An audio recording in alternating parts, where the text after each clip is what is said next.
let's get started.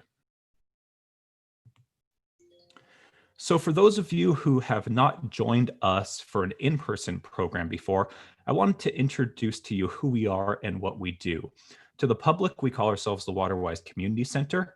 And formally, we are a public agency. We're a special district similar to a school district or a fire district with a service area on the western edge of San Bernardino County.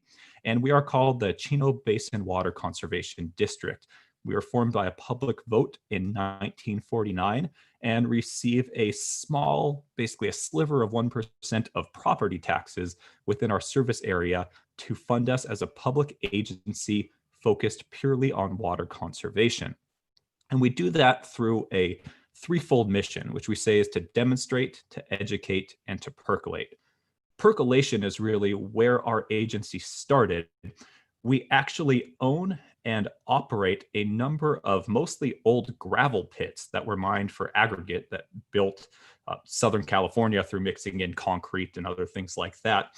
And over the years, our district has purchased a number of those. If you are in the area, a number of those are north and south of the 10 freeway.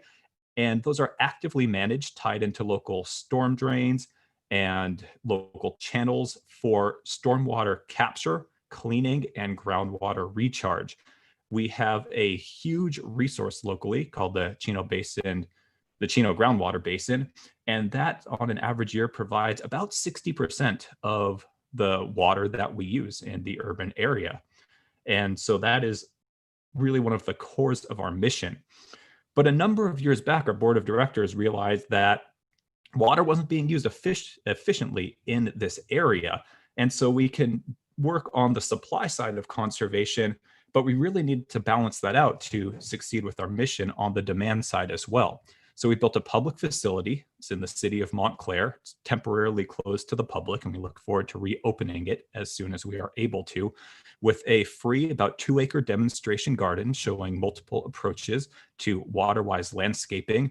And at that site, we host lots and lots of educational programs, the vast majority of them being free for the public, working with all sorts of different groups and stakeholders, from K through 12 students on field trips, working with college students in higher education, lots of programs for families, including youth-centered programs, as well as programs for community members and home members looking to transition or learn more skills related to sustainable and water-wise landscape design, installation, and ongoing maintenance. We also offer professional development programs for professionals, the public sector, and the commercial industry. So if you'd like to learn more about us, please check out our website at cbwcd.org and learn more about everything that we do. And before I forget, encourage you to take notes during this presentation. However, you are going to have a couple of different ways of reviewing all of these materials if you would like. I've already posted a PDF document of all of the slides in this presentation, which you can find on our website at cbwcd.org/presentations. There we archive key materials for all of our past programs. And we are also co-live streaming this to YouTube. And so the full recording of this webinar will also be available soon after the end of the webinar as well.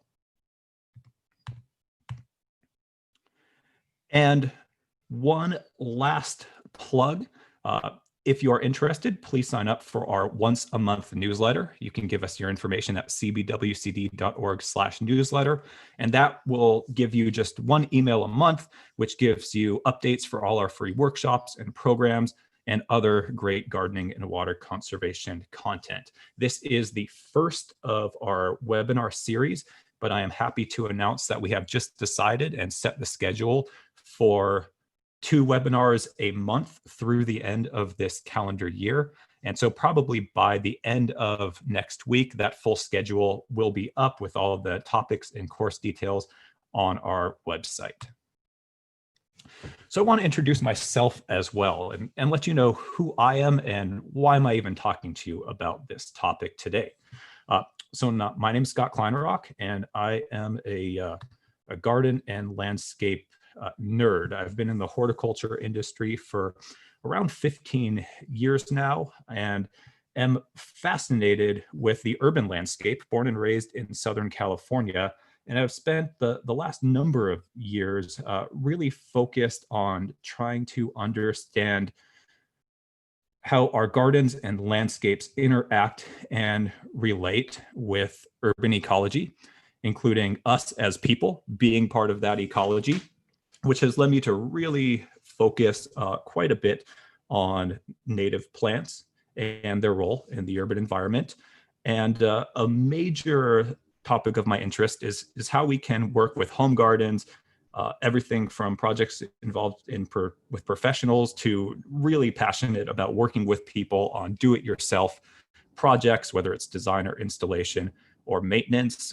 My partner Kira is also a horticulture professional, and we spend most of our free time traveling around, looking at the wild world or at gardens. And I'm always thinking about the implications of how what I see can be used in the urban area.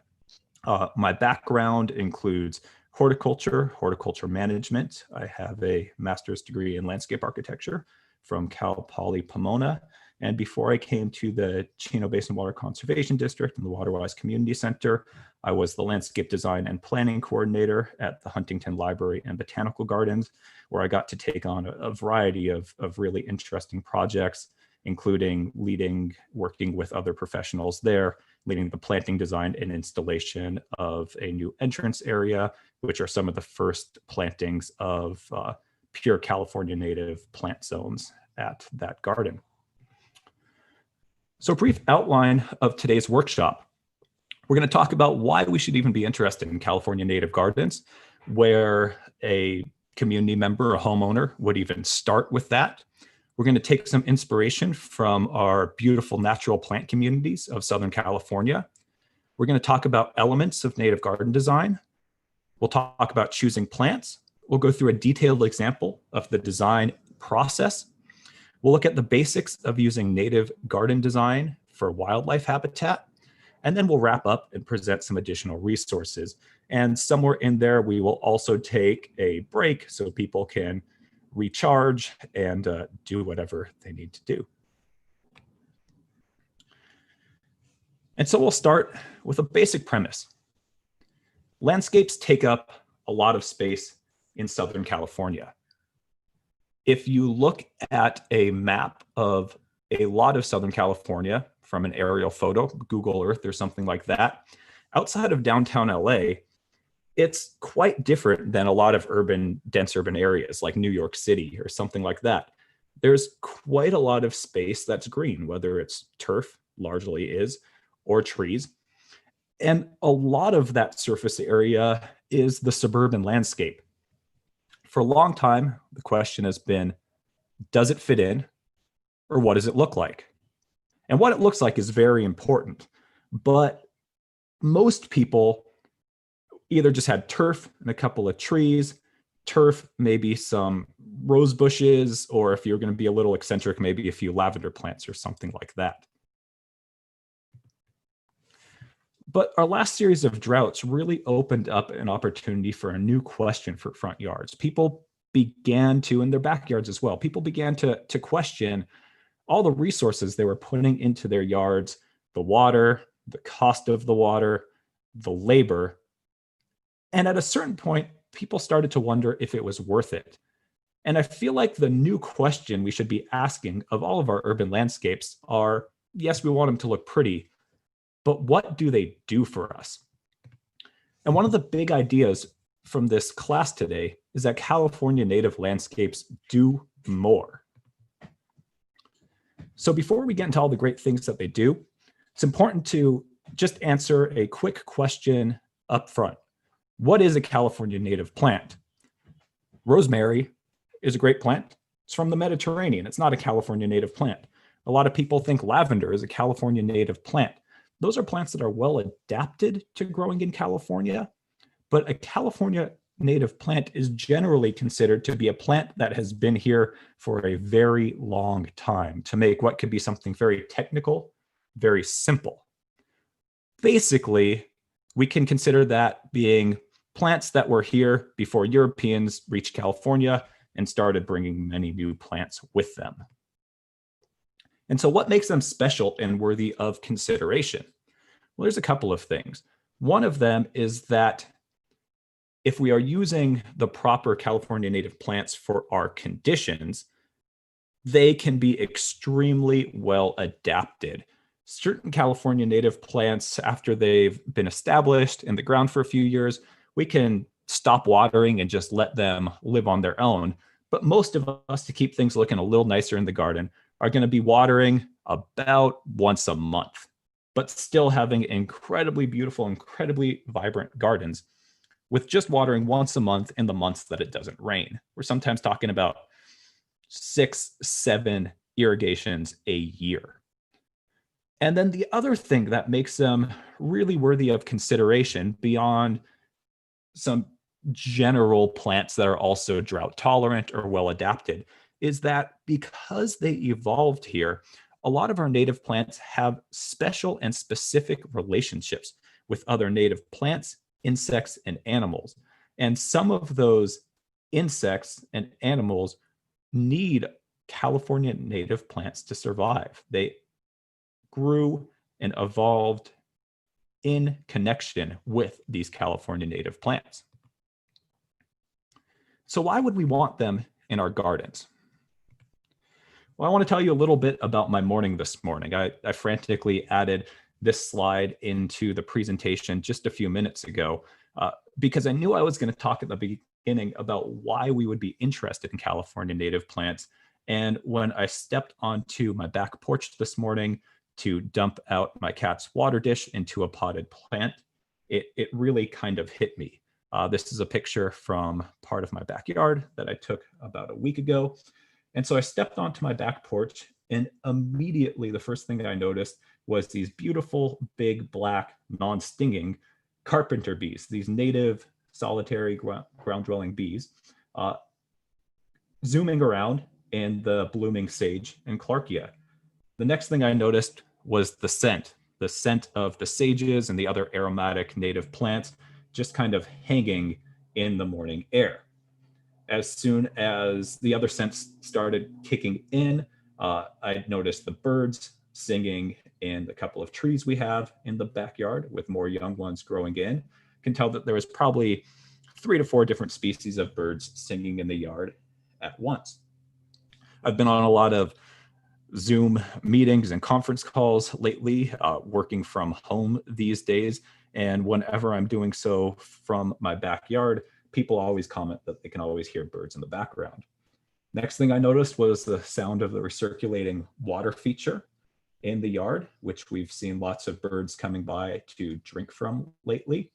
And then I saw a young songbird, a female house finch, jumping in and out of some wildflowers that we have, looking for something to eat.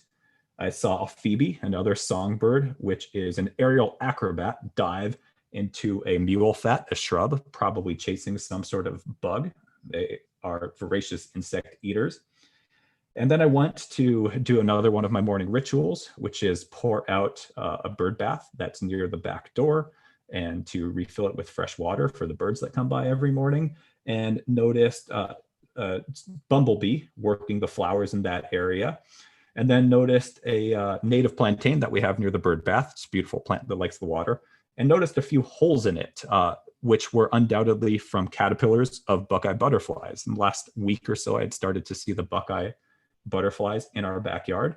And plantain is the native host plant for those caterpillars. So I hadn't seen them on the buckeye, but that was evidence of all of this ecology going on.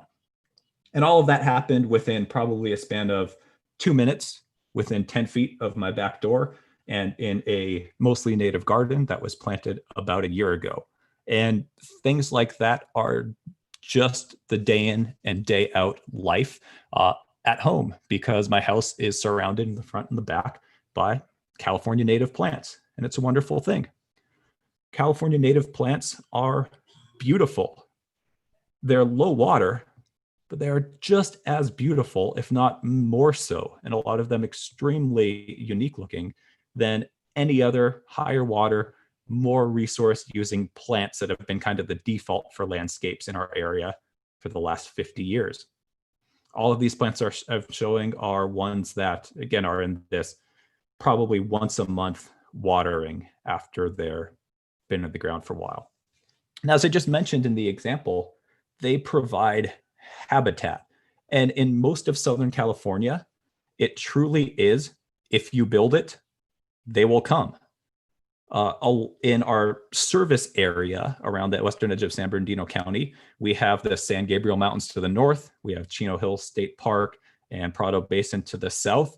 And so we have all sorts of life that some will show up to live in the suburbs with us. And it's amazing how quickly things show up once you start planting these sorts of gardens.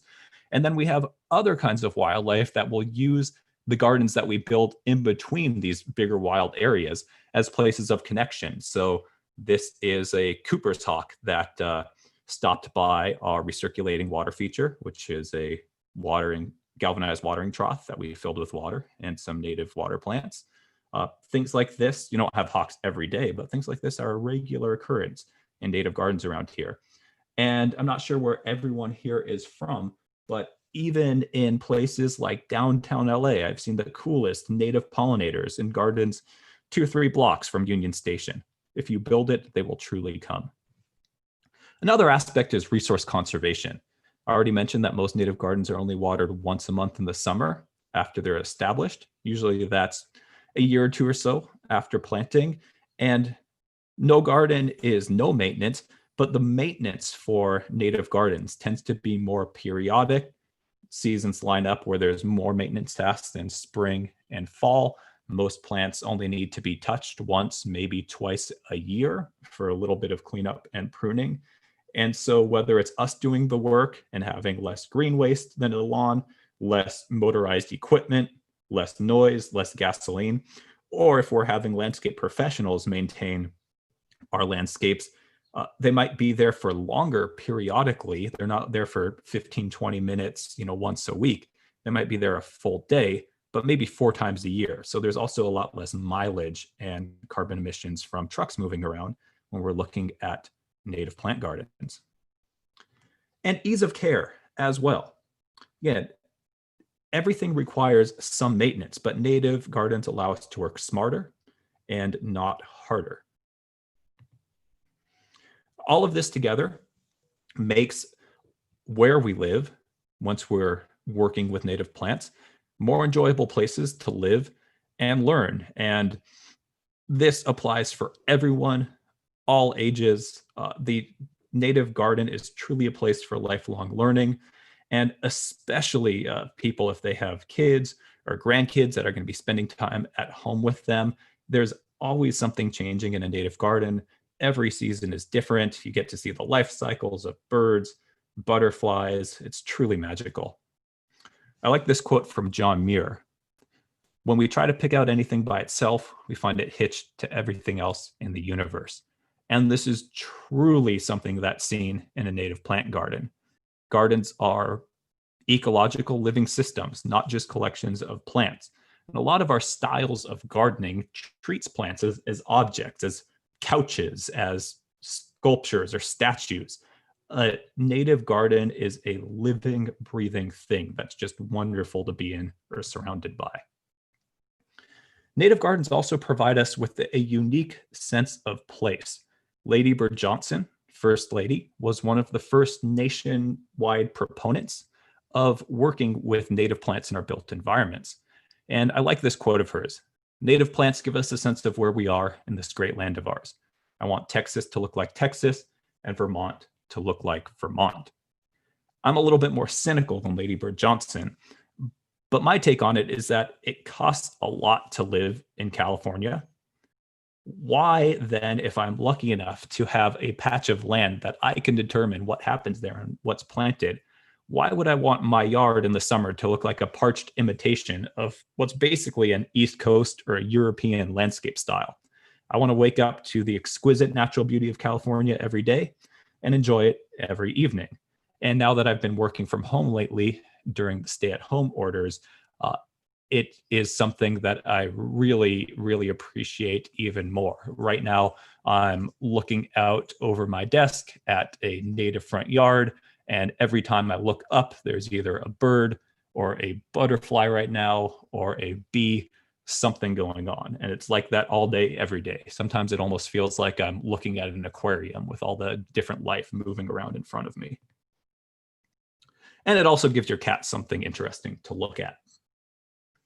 And so with that, we're going to do just a couple of polls to get some information from all of you who are participating with us throughout this. And we are going to launch our first poll, which is going to tell me just a little bit more about who you are and who is with us today. So you should see a number of questions that you can scroll down through. It should just take you a couple of moments to fill out. It's 4 questions. And I'll give you a couple of minutes to do that. And then we'll share the results with you once we are done and kind of use that to get a little bit of a grounding of who's with us today and what brought you here, which will help us out quite a bit.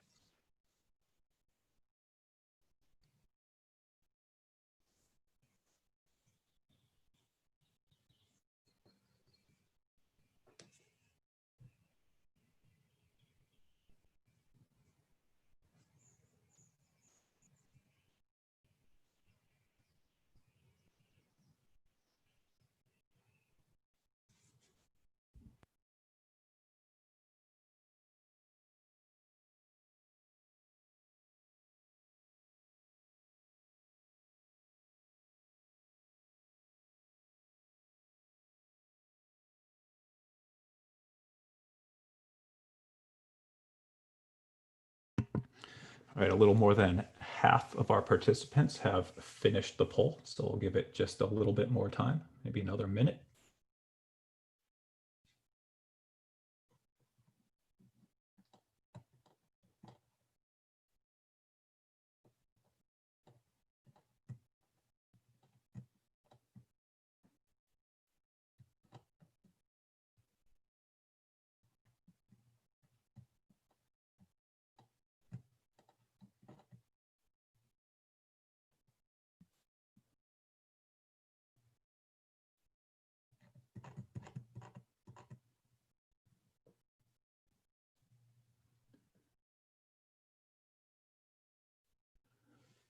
Okay, we are going to wrap things up in, say, about 15 more seconds. And if you didn't have a chance to participate in the poll, that's just fine.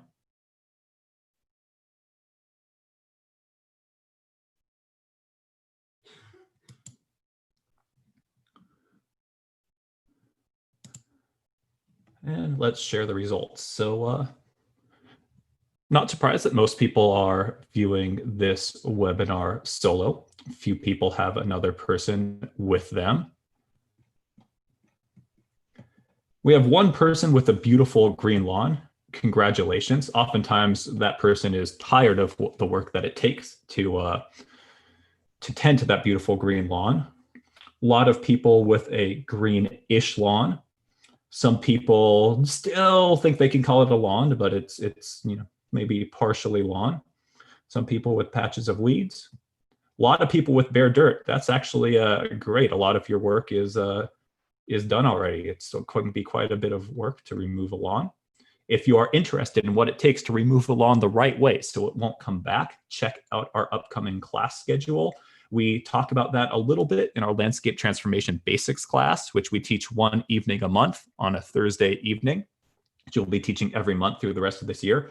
And then we also do another Saturday morning class, which is just about turf removal. And some people already have Waterwise gardens or already have California native gardens. And some people are here to learn. They don't have a particular yard or project. Always love working with those people as well, building your knowledge and skills for the future. A lot of people are brand new to this. Some people have grown a few native plants, and some people have been doing this for a little while. It is definitely the goal that all of you will leave with something new and useful today.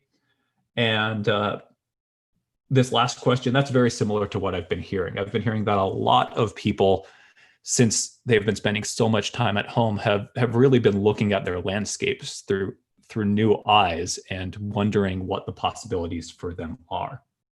Thank you very much. That's very helpful for me.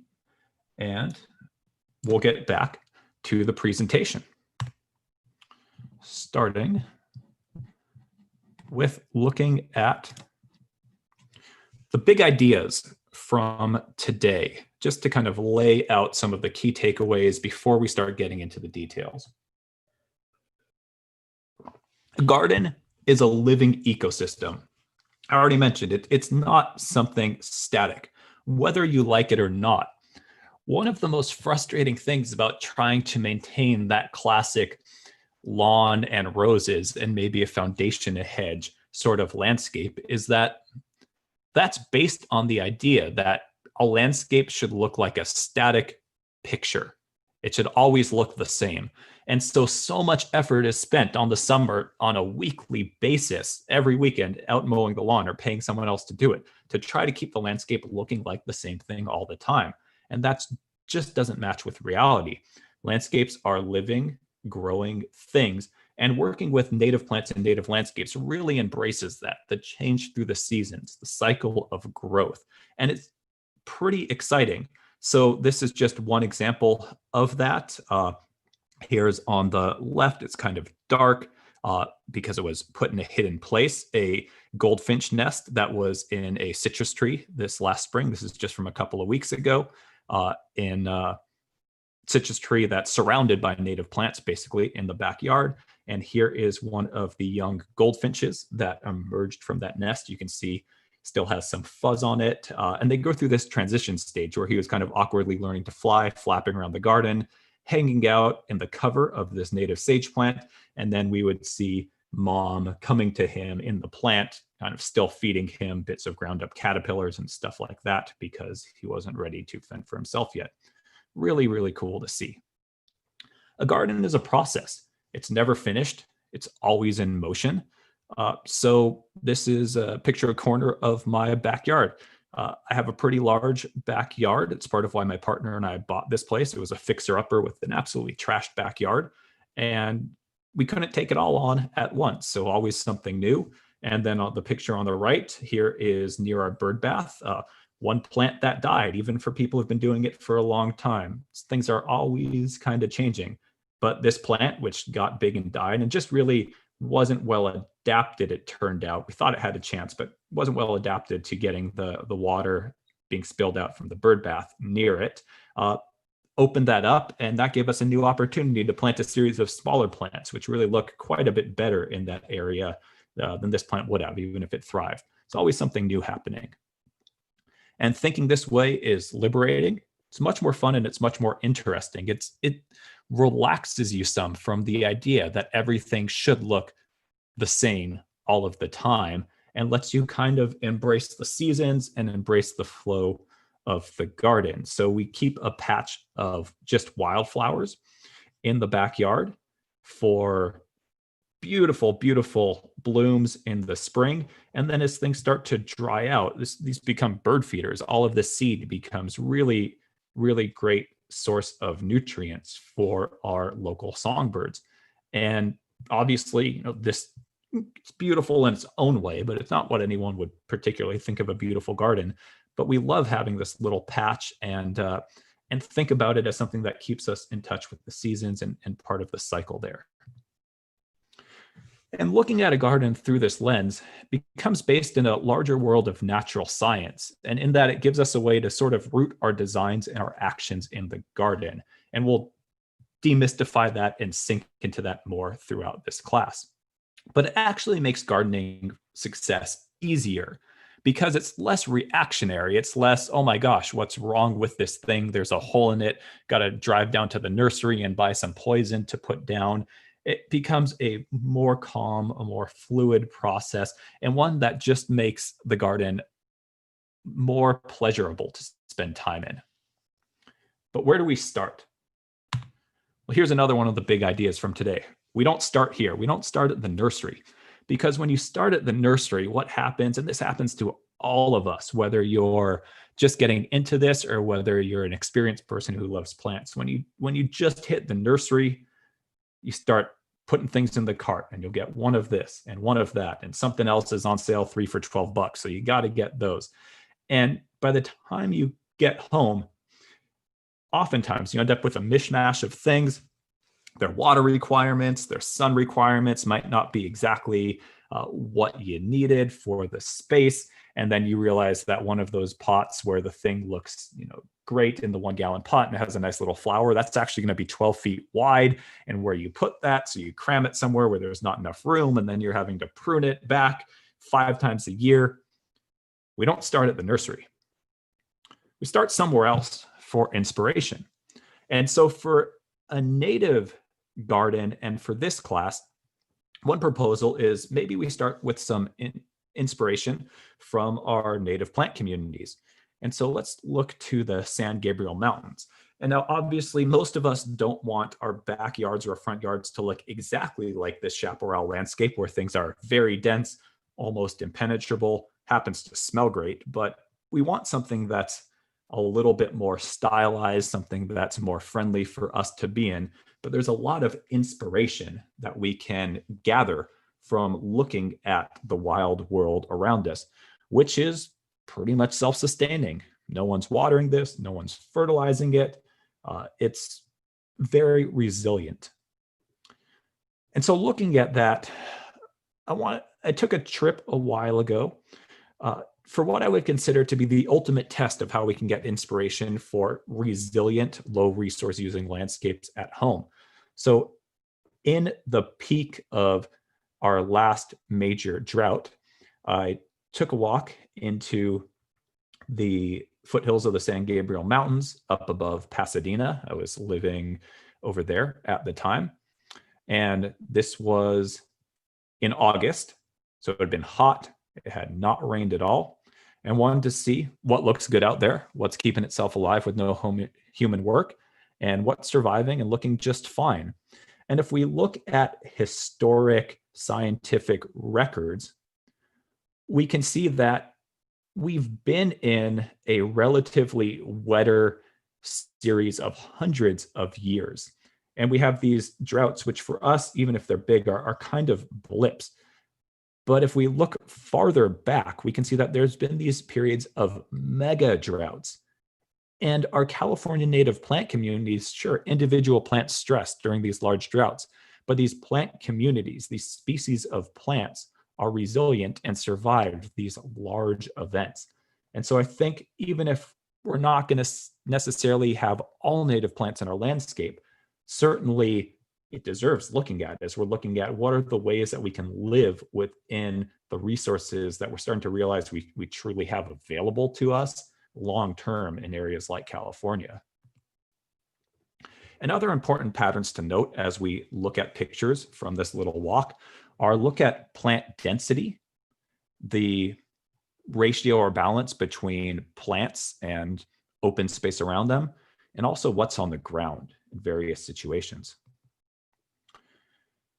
And so we have here in the middle of August in full sun, California coffeeberry looking, other than the pruning on it, looking almost like a formal plant. Beautiful, lush green, almost glossy leaves. Have California fuchsia. We have young oak trees. Again, this tree probably came up from a seed on the edge of a dirt road. It's maybe a year old, came up in the middle of a drought, looking just fine. Beautiful new growth. California buckwheat, beautiful white little flowers just getting started. Seed pods from mountain mahogany. Datura, toxic, not necessarily something that we'd want to put in most of our home gardens, but beautiful lush plants, well adapted. This is a little bit of a wetter little area, and we have native grape covering a whole hillside in the shade underneath the sycamore. And beautiful, beautiful shrubs, deep glossy green. This is a melasma growing out of tiny little rocks. Not much soil at all. Up on a slope, and full blasting afternoon sun. Native asters growing amongst the mulch in the ground. Toyon, which is a great garden plant with a little bit of pruning, looking just fine. Sugar bush, another great native shrub. And oak woodlands. And in August, it's been hot, barely rained for years, and underneath an oak canopy is just a really comfortable place to be. More buckwheat flowers, even in these dirt utility areas, more California fuchsia, young plants coming up from seeds. And manzanita, gorgeous native plant, beautiful new growth, beautiful bark. This is what the foothill areas of Southern California look like. And a lot of these plants make great garden plants. This is not a natural situation. That's just a bunch of gravel and a few cacti 5, 10, 15 feet apart from each other. That's not really what a locally adapted garden looks like. We have so much more that we can rely on, whether we want to have a very wild looking yard or have something that's more formal. And we'll look at more pictures later. We have so many options for the different types of gardens that are truly perfectly at home in Southern California. And one of the best ways to get some initial inspiration is to understand the different, what are called plant communities that we have around us. And we have quite a few different ones. Another big idea from this workshop: this area is not a desert. Now, some of you, if you are joining us, because it's a webinar, out from Joshua Tree, that's a desert. If you're from Victorville on the north side of the San Gabriel Mountains, now you're getting more towards desert. But where most of us are, the Los Angeles Basin, San Gabriel Valley, Pomona Valley, a little bit farther east into Chino, out to Fontana, that's not desert. Technically, that's a Mediterranean climate, which is different from desert. We are semi-arid, but a Mediterranean climate is a very specific, very unique and special climate pattern where we have cool, wet winters where most of our rain falls and hot, dry summers. It's called a Mediterranean climate because there's only a few different areas in the world that have that particular pattern. Coastal California, which includes our inland valley areas that are not desert, is one of them. The Mediterranean basin itself is one of them. Part of Australia, part of Chile, and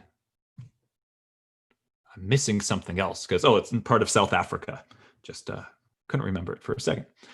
And so that is also why when we look at Waterwise gardens, we are usually working with plants that are from one of these areas. Aloes are from South Africa, mostly in those Mediterranean areas. We have great Australian plants. We have great Mediterranean plants and our California native plants.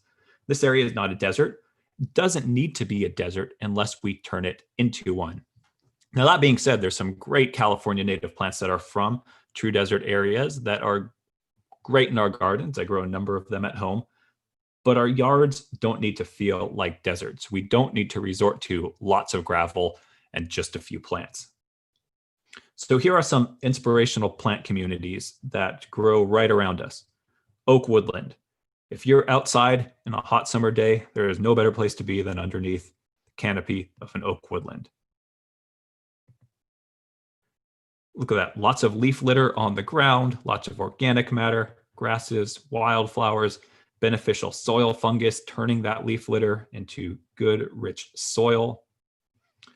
And then on our more exposed slopes, our shallower soils, we have chaparral, which is also similar to coastal sage scrub. It's just a little bit bigger and a little bit denser. But even here, look at that plant density. Most of those slopes are covered in green. There are things growing everywhere. It's a picture of beautiful spring flowering clematis, a vine that grows up in between shrubs in the chaparral. And depending on soil types, you might have some kind of more open areas, but that still is a a decent amount of plant density. This is a recently disturbed area, so you can see a lot of these plants are small, and as they grow in, they will cover more and more of that slope. You can see the beautiful light blue of Ceanothus, California lilac. These dense patterns. Mountain mahogany and those gorgeous backlit seed pods. And then interspersed, I'm showing just a few pictures from some landscapes that I've designed, showing how I've used those ideas from those plant communities in terms of sometimes very simple plant layouts that embrace those ideas. So this is outside of an auditorium area, the Huntington Library and Botanical Gardens, probably just about a year and a half after the initial planting. And so a very simple planting pattern, working with dwarf California sagebrush and dwarf sages, some bunch grasses, some young oak trees growing in, kind of creating a more pleasant to be in for people miniature version of that chaparral in an area where that sort of adaptation is really good. We have a slope, we have blasting sun from the south, we have reflected heat from the concrete. So kind of capturing some of those conditions and adapting the garden plan to that.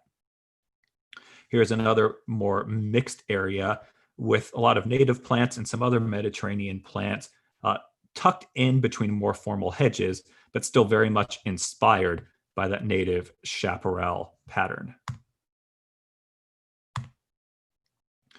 Oak savanna. It's a little bit less dense than the oak woodland, with grasses and wildflowers in between. This is a picture from Santa Rosa Plateau. It's currently closed after a wildflower that broke out there, but once it opens up again, I encourage you to go there if you haven't been. It's extremely beautiful, one of the most beautiful places I've been in California, and just a very pleasant place to be. This is a picture from a landscape that was designed by a landscape architect, Bernard Trainer. He does these great, very simple landscapes inspired by the local plant communities from where usually very fancy properties that he works on are. So this is a designed garden, making use of a couple of pre-existing oak trees and restoring native grassland ecology under and around. Much more humble, here's pictures of a native meadow that I tucked in underneath some pre-existing fruit trees in the backyard of a place that I used to rent in Altadena. So you have some native grasses, some different seasonal wildflowers, perennials. This is blue-eyed grass, very easy to grow in a lot of conditions underneath. And so instead of just having mulch underneath our fruit trees and then needing to pull weeds, we had a whole native meadow ecology. And then we have our riparian areas, which in terms of the actual plants there, most of us might not emulate because they require water right up against them. But as we look at patterns, we can look at inspiration for features that we might put in, like dry stream beds to capture the water coming off of our roofs or our driveways. And we can look at how we have the patterns of more dense vegetation to lighter vegetation. This is a San Diego County wild area. And so kind of copying that, here's an early picture from another planting outside a new gallery of American art, working with that kind of feel of a riparian planting. And so we have a couple of different ways that we can use plant communities as a basis for starting to think about design. One is we can decide on a concept or a feel that we want to achieve in our yards. For example, do you want part of your yard to feel like a cool woodland? Do you want to embrace the spring color of coastal sage scrub? Do you want a feel of a meadow where you can kick off your shoes, walk around in the grasses, but have it be much lower maintenance and lower water than a lawn, and additionally kind of cooler looking and a little bit more informal? And you can decide on that concept and feel, and then match that to an existing plant community, and then figure out those best plants, the ones that are easiest to grow in a home garden, that look the nicest to meet your goals. Or alternatively, You can fall in love with a bunch of different native plants that you've researched, and we'll talk about that process, and then design them into the right spaces to kind of create your own custom plant community. But as you're doing that, you're making sure to do the research, understanding where those plants like to grow, and really focus on matching the right plant to the right place. And we'll talk more about that. But that's things like the sun, the shade, the soil requirements, working with the site that you have and setting yourself up for success, rather than what a lot of people do, which is just kind of buying a plant that they like how it looks and hoping for the best, and then maybe wondering why it doesn't work out for them. By doing just a little bit of research and focusing on that right plant, right place, you can really design your own custom plant communities for your projects. And that's a lot of what it takes to be successful, just that little extra research at the beginning. I think that that's one of the main differences between people who, quote, have a green thumb and people who, quote, have a brown thumb or a black thumb. I don't think those are really things, because whenever people tell me, oh, I have a brown thumb, I can't grow anything, I ask them, well, when you get a plant and you bring it home and you try to grow it, do you do any research ahead of time? What conditions that plant needs, how it thrives, what the maintenance on it is? And almost always that person says that they don't do that. They just buy something, stick it in the ground, and hope for the best. And when I talk to more experienced gardeners, they learn about their plants. And it's so easy to do that research online, and we'll look at some resources for that. And so we can assemble resilient, coherent landscapes just using the concepts of plant communities in our designs. And they can be based on local native species or any combination of plants that have similar needs in your garden. And so I've also taken this approach to landscapes that aren't necessarily native plant landscapes, or maybe combine natives with South African and Australian plants from similar Mediterranean climates. And so here's just one example. This is a picnic area that I designed at the Huntington Library and Botanical Gardens. This is after laying out the stonework with the contractors, getting the soil and irrigation ready to go. This is planting day, laying out the plants in February 2015. And we wanted this to grow into be a shady oak woodland picnic area. Again, talked about how that ecosystem type is just the nicest place to be on a hot day. And so worked with a California native plant palette. The oak trees started small. So we are our initial planting, we know we're going to change things over time as the oak trees grow in and provide their own canopy. So the initial planting needed to kind of embrace a couple of plant communities, oak trees and what grows well with oak trees, but also what would be growing in the sunnier edges at the edge of the oak tree canopy, because that's really our initial condition. This is February 2015. And this project had a donor that wanted some trees to grow in of a particular size. And so these oak trees, which actually don't really look like much, it's hard to believe, those were 3-foot box trees that were so heavy, they needed to be planted with a bobcat, a piece of heavy equipment. But once you get them into the ground in a new garden, you can't really tell that much difference between that and if you had planted smaller and like a 15-gallon tree. And 15-gallon trees for homeowners, that's the absolute maximum that I would ever recommend planting. Because 5 years later, the smaller trees are always going to grow faster, and you won't be able to recognize a difference, other than the fact that you'll have saved a ton of money by planting the smaller tree. Most of the time, I'm planting trees at my home even smaller than that, usually 5-gallon if I can get a hold of them. And smaller plants, 1 gallon, almost all the time. They can grow so quickly. It's really wasting money to plant anything bigger. And also, the smaller plants are almost always going to grow healthier and faster. So that's February 2015, and that's August of the same year, with our native plant community starting to grow in. We have our oak trees, some of our native grasses, and then our shrubs in the sunnier area in between. Some things grow faster, like the sages and the buckwheats and the sagebrushes. Some things like this toyon grow a little bit slower. But it's a garden. Less than a year later. I haven't been back to this area in a while. I was actually planning on coming back and visiting all of these gardens in the spring, and then the stay-at-home orders hit. So I look forward to returning soon, and I'm assuming that these trees have put on quite a bit of growth, and there's starting to be a little bit more shade in this area. I'm looking forward to seeing how this area has evolved and adapted. So first year, native milkweed, monarch butterflies coming for the nectar and laying their eggs, and instant monarch habitat. If you plant it, they will come. And so it was a picnic area that was hosting lots of school trips and lunches on field trips. Wanted to also include this aspect of butterfly habitat. Asters growing in as the ground cover.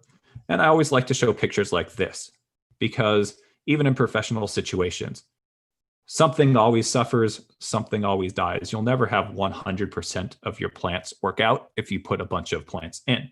So don't worry about it. Don't get too upset or stressed if you lose a few things.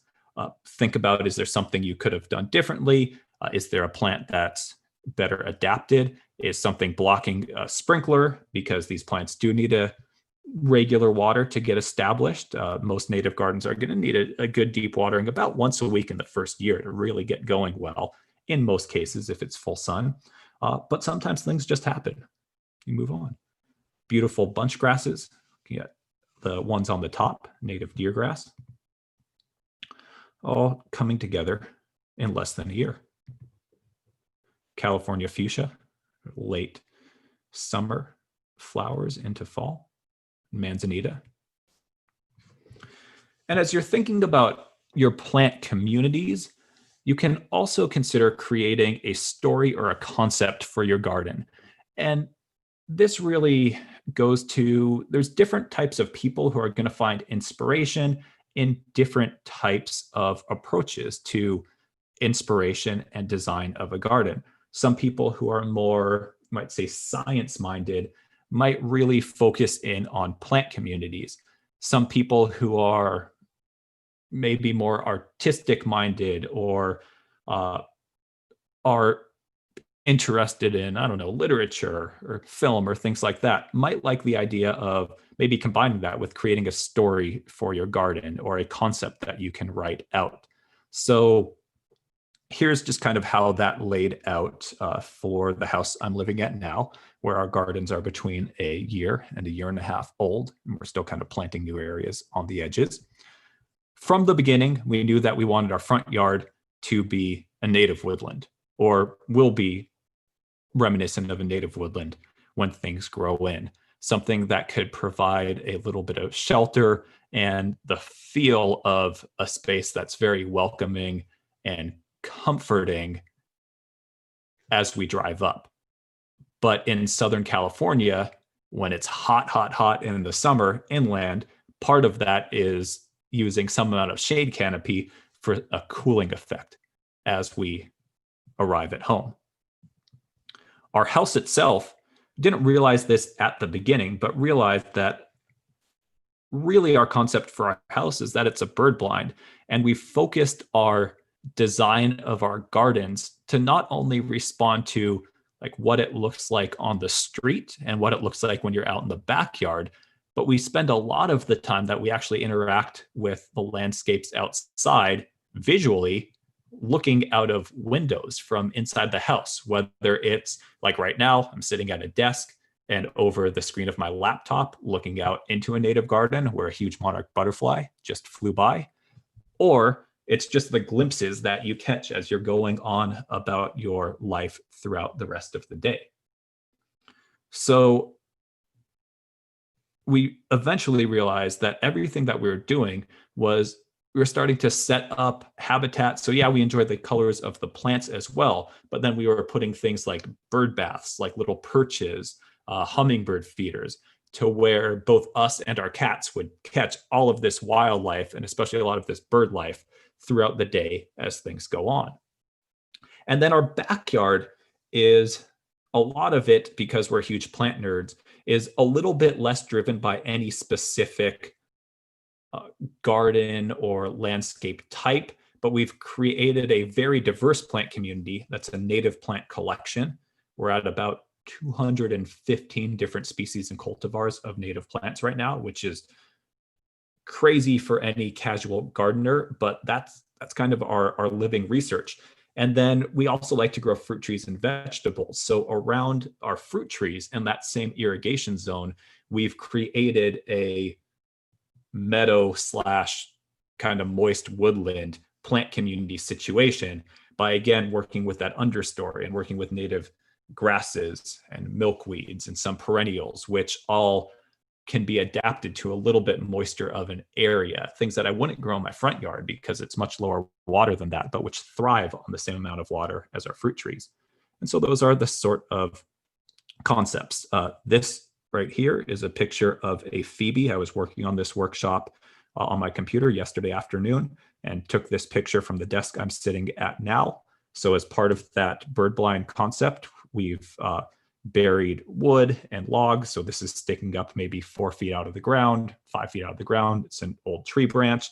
And this Phoebe arrives here all of the time and uses that as its place to look out into the front yard, see if there's any bugs it can catch. And if you look really closely, it was very proud when it landed there, had a little worm in its mouth. So that's part of our bird blind in action. And then also remember, if gardens are also habitat for people, they need space for people as well. So something that I've seen quite a bit with front and backyard conversions where people are removing lawn is that sometimes people forget in their design process that one of the convenient things about lawns is that you can walk fully across them. You can use them to get anywhere from any point A to any point B. This is something that Mike Evans, who operates Tree of Life Nursery in San Juan Capistrano, is big as he's talking to people about native plant design, that he always encourages people not to forget. And I think it's crucial. Gardens need an entrance.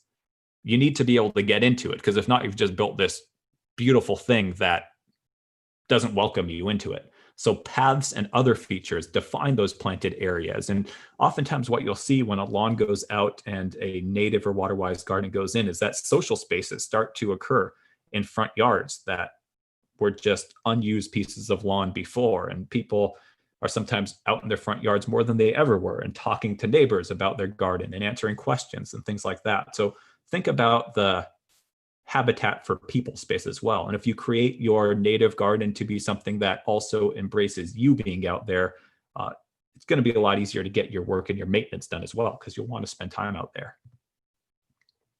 And so that brings us to our first question period. So Brandon, do we have any questions to answer right now? Yeah, we have a couple questions. So this question is from Jim. I'll have it go live. So this question is, do scrub oak grow fast, or would a cedar be better?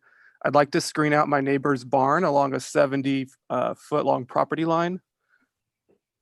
So I see on the south side is Big Bear Mountains at 3,000 feet.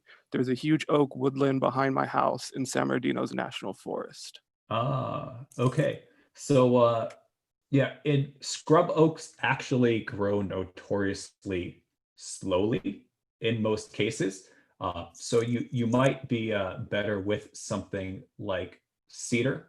And I would say just do the research. Quite honestly, that higher elevation mountain is a little bit out of my sweet spot in terms of where most of my practical experience is. But those are the exact questions that you should be asking, and doing a little bit of either online research, or I know up there's also the Montaigne Botanic Garden. Don't know if it's open right now, but look to local public landscapes, local demonstration gardens, and ask those experts or your neighbors that are doing those sorts of things. That local knowledge is going to be the best that you have. But scrub oaks probably won't grow in very quickly in terms of a real barrier. There was one from the chat asking about clay soils and native plants. I know we're going to cover that towards the end, but did you want to address that? Yeah, absolutely. So We are going to talk some more about that, but the first thing to know about clay soils and native plants is that you will not be successful changing your soil type. Uh, you would just need to add so much more material. And even if you could add enough material to change your soil type in your top foot of soil, guess what? Right underneath that, it's still going to be clay soil. You never want to add sand to clay soil. That's something that sometimes I hear people try. Doing that is basically making a recipe for essentially concrete. So what you want to do is you want to embrace the native plants that grow well on clay soils. And there's plenty of them, and it's really easy to have a lovely garden. In fact, it's almost easier in some cases because that limits the number of beautiful plants you need to choose from the beginning. So as we go, I'll show a couple of resources for researching which plants do well, but basically know you're going to want to research the plants that do well in clay soil and go from there. One resource that I will mention now, because I'm afraid I'll forget it, is if you go to our webpage where you can download the slides from this presentation, just cbwcd.org/presentations. I also posted an Excel spreadsheet there that I made, which is titled something like Easy Native Plants for Inland Gardens. And so there's a list of 30 something top plants, all easy to grow, all among the easier ones to find in nurseries. And then there's different categories that there's a checklist for. So for example, there's a column that says clay soil adapted, and there's an X next to all of those plants on that list that are adapted to clay soil. And you could create a great, easy to care for, vibrant native garden just with those plants. But we'll mention some other resources later. Okay, I got another one from Janice Jones. Just very interested in combining the concept of native garden with like food, garden food. So what are some specific native plants that are usable for eating and cooking? Okay, good question. Don't have a lot of time to get into that now. That would be one for us to note and maybe do another post or a little YouTube video for later. But here is long story short. It is pretty easy to combine native plants with fruit trees that you're going to be watering once a month when they're young, and then about once every other month once they're really well established, year 3 or 4. Look to native plants that are tolerant of a little bit more water, and I'll show you a resource for that when we do the demo of our Inland Valley Garden Planner.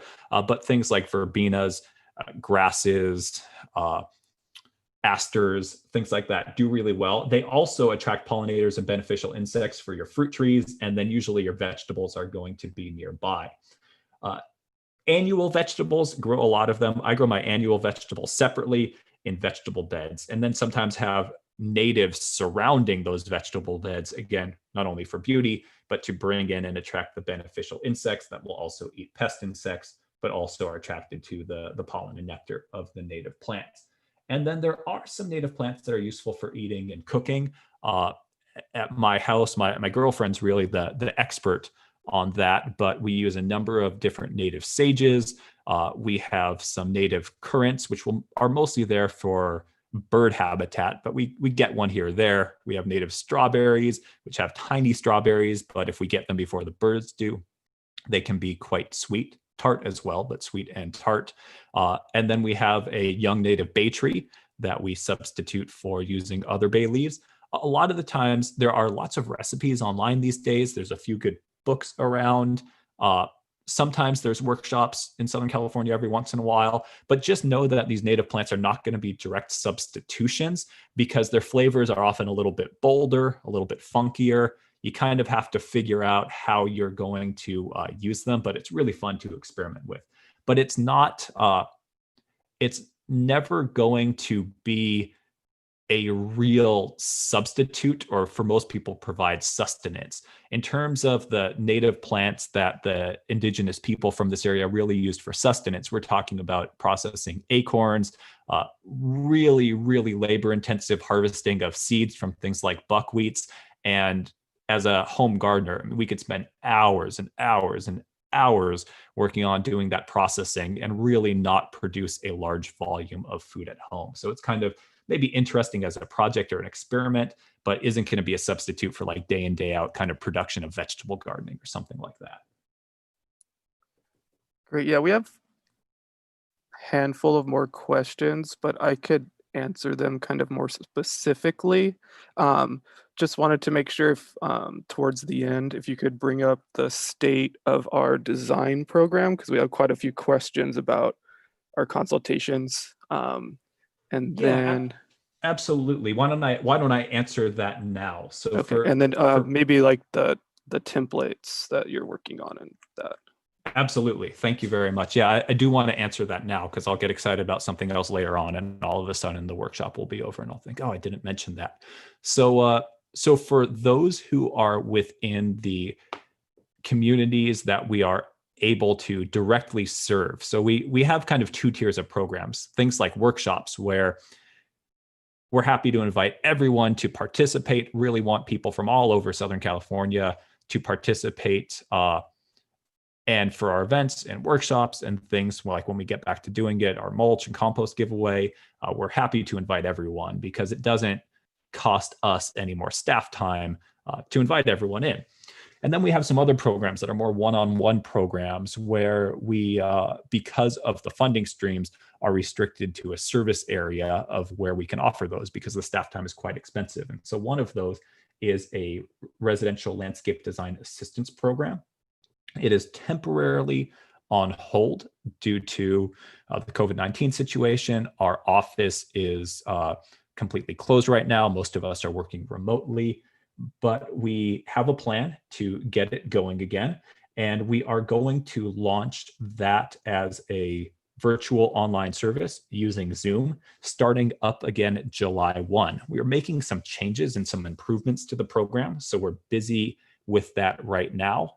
So key aspects of the program are: one, to qualify for that program, you need to first attend our landscape basics workshop, which is a 2-hour introduction workshop about landscape transformation, covers a little bit about different things to be thinking about going into the project. And we offer that one Thursday a month in the evening from 6 to 8 p.m. And the next couple of months are up on our Eventbrite right now. We are going to be offering those every month as virtual workshops. And then with that, you qualify to participate. We ask you to think about a bunch of things, answer some questions, and we are also starting some new aspects of it where we are providing basic landscape templates, kind of jumping off points of inspiration that almost harken back to that plant community approach. So they're custom plant communities, but you'll have templates to choose from that are things like native woodland, pollinator and butterfly focused plant selections, one that's mixed Mediterranean plants, one that has a lot of plants that are good for attracting songbirds, things like that. Some of them are all native. Some of them have a mix of natives and non-natives, and some of them are Waterwise gardens that are mostly non-native. And so you'll choose one of those as a starting off point, and then our staff will have a one-on-one appointment with you in the foreseeable future, starting in July. That will be over Zoom, where with information you give us about the dimensions of our property, we will adapt those template plant community choices to a specific scaled plan for your yard based on the conversation that we have. And so what we are doing with that is we are starting a wait list. So for anybody who has attended that landscape transformation basics workshop and wants to sign up, and that program is no cost, but we do ask for a $100 fully refundable deposit if the project is actually installed and a Waterwise garden goes in. And so we're going to be starting a wait list for that and then going down the wait list to schedule appointments once we get going again in July. And then those templates as well, for those of you who are not within our service area, those are also all going to be posted for free online with advice about how you can kind of take that on as a do-it-yourself project and get inspiration from those templates and adapt it to your home landscape as well. Okay. And so with that, I think it's time to move on. So Brandon will be answering some of the questions directly in the chat. And then again, if there are questions that go unanswered, we will find a way to get back to you. If it's a more kind of personal, your situation question, maybe that'll be an email, or if it's something that could benefit other people, we'll find some way of publicly posting that and then let you all know. So with that, let's move on. And we're going to start with talking about basic elements of design. And most of these are classic elements of basic landscape or planting design, which apply to any sort of landscape. And then we will apply them to talking about native landscapes as we go forward. So first, thinking about your site itself. So thinking about landform, is your site flat completely? Does it slope in one way or another? Does that slope move water across it when it rains? When water comes off the roof of your house, is it going somewhere where it goes away from your house? Does it flood at the base of your house? And before you even start thinking about the plants, what can you do or do you need to do to add maybe some variation to that landform to create some lower areas that pool and soak in rain, and maybe use that soil then to create some higher areas of mounds of increased drainage where you'll either elevate plants for visual purposes, visual interest to create more screening, or if you don't have great drainage, you can use that soil to create some mounds to provide some well-drained areas for other plants. Another key concept is exposure, looking at patterns of sun and shade on your property, because you're going to have different plants that want the sunnier areas and different plants that want the shadier areas. Microclimates are important as well. Microclimates are areas on your property where things are a little bit different than the rest of the property. For example, one key one that a lot of us have to deal with in inland Southern California are particularly hot microclimates. So areas that get that full blasting western sun, areas along a concrete or asphalt driveway. If you have a parking strip where you have that narrow 5 feet of planting area and you have a concrete sidewalk on one end and an asphalt street on the other, those are going to be really hot areas. And so those might need plants designed in that can really take that punishing summer afternoon heat. Conversely, you might have a cold area on your property. The back wall of my property is a really cool old rock wall that must have been just like a passion project of the first owner who put that together.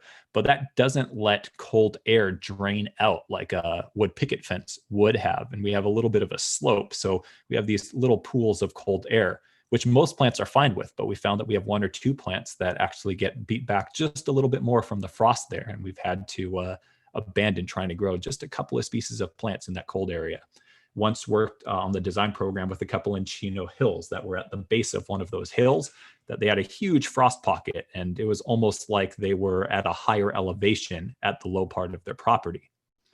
And then starting to look at things like related to planting design. Some of these classic things would be repetition. So even if you have a more wild or naturalistic looking landscape, you might choose 1 or 2 plants that you're going to repeat in a very obvious pattern to make them pop when they're all in bloom at the same time. We'll look at some pictures of that. Surprise, maybe you have a path that is winding around your backyard and you go around a corner and there's a plant that's just in full beautiful purple bloom at one time of the year, and it really catches the eye. Massing is a technique where you might use plants that are well adapted to having them planted in groups of 3 or 5 or 9 to create more of a visual impact and also make maintenance a little bit quicker as you look out at the garden. So it doesn't need to be 1 plant here, 1 plant there. And it's really a technique for someone who wants to have maybe a native garden, but doesn't really want to become a hobbyist gardener. They don't want to spend a lot of time out in the garden. Sometimes massing, where you create these blocks in your design of multiple plants together, makes maintenance very easy. And it actually can be really good for habitat value because the birds or the pollinators coming to those plants are able to very quickly go from plant to plant to plant when they are in bloom. Looking at texture And this is referring to often leaf texture, sometimes bark textures, is really a key element of design. I tend to think of these two go together, texture and color. Flowers are like the icing on the cake of planting design because they're not there year round for most plants. What is there year round is the leaf color, the pattern of the leaves, the texture of the leaf, whether it's the fine foliage, almost lacy of native yarrow or sagebrush, or the broadleaves of a native currant or hummingbird sage, or the thin blades of grasses. All of those and the contrast that you can provide in the garden by having plants of different leaf size, different leaf shape, different texture and form, all of that happens 365 days a year. In terms of color, looking at leaf color, we have all these great leaf colors to work with California native plants, from deep greens to fully silver gray to different tones in between that have different blue tones in the leaves as well. All of that stuff happens 365 days a year. So in gardens where I'm really trying to get that aesthetic impact, I first go to those juxtapositions of plants and that balance and the visual effect that those plants are going to have when they're not even in flower. And then once you get that looking good, the color is just going to be that extra pop when it comes in from the flowers. And then the last basic element of design, which I think is extra critical for native plant design, is a concept called cues to care, which we'll look at in a number of slides coming up. But I really like this quote from Mike Evans from Tree of Life Nursery, who is very passionate about saying, ugly is not a turf replacement. If we get rid of our lawns and put in gardens that are not beautiful, then we're not really improving our properties. We're not trading our lawns in for something better, which is ultimately the goal. Yes, we want to save water, but we want to do that while providing ourselves with a garden or a landscape that does more for us, including is beautiful and more beautiful than our landscapes that preceded them were. That's absolutely what we can achieve. And so cues to care is a concept that was created by a woman named Joan Nassauer, who is a landscape psychologist. And she's an academic professor and a researcher. It's a very specific job, landscape psychology, but she was very interested in her research in understanding what people think about landscapes and what makes them think that. And she was working in a different state, different plant community types, and where she was doing her research, prairies, grassland prairies with lots of different flowering species intermixed in the grasses were the dominant native plant community. And she became very interested when people started to remove lawns and, for aesthetic and ecological reasons, started to replace traditional turf grass lawns with these prairie restoration types of landscapes. And in different communities and on different sites, the reactions to these new landscapes were very, very diverse. Some places people thought they were beautiful, thought they added a lot to the community, that they were gorgeous gardens. And in other places, people hated them, thought they were just abandoned lawns that people just weren't caring for anymore, that they were lowering property values, and that they were something that the community needs to make sure doesn't happen. And so she basically did a series of studies where she mocked up photorealistic visuals of very similar but slightly different versions of these prairie front yard landscapes, where everything would be the same and then just one or two factors would be different, and got people's reactions to them. People ranked them, what they thought about them, all that sort of stuff. And ultimately, what she figured out through this study isn't that surprising, but some of the implications became made clear. What she figured out is that people don't necessarily need to understand all the details of what's going on with the plants. They don't need to be able to identify the plants. But ultimately, people like landscapes that they see are intentional and cared for, and they dislike landscapes that they see as abandoned and not cared for. And so even if people don't understand what's going on with the plants themselves after the spring and early summer flowers fade, after the wildflowers start to go from green to a little bit brown, but maybe they're being left because the birds are going to come eat the seeds.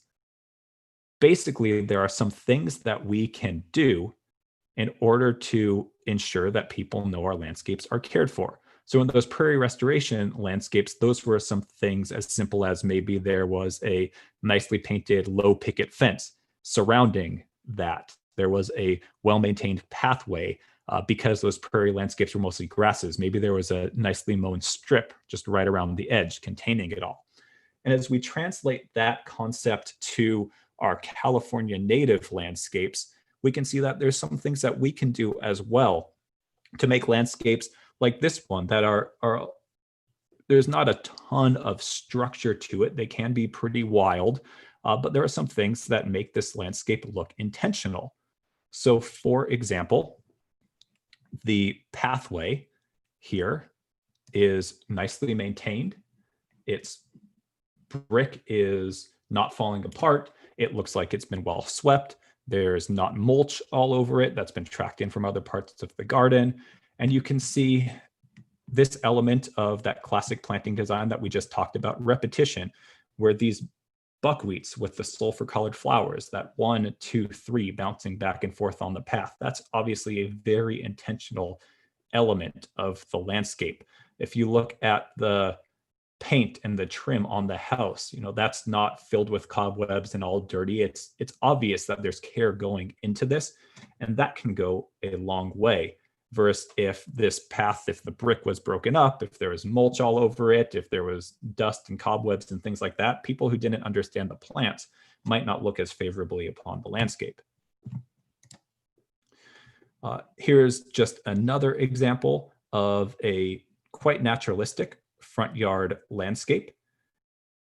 But this path, still a rustic material, it's decomposed granite, but there's this nice edging to it. This path is nice and wide, so as the plants start to overtake it in certain areas, it's still very inviting to walk down.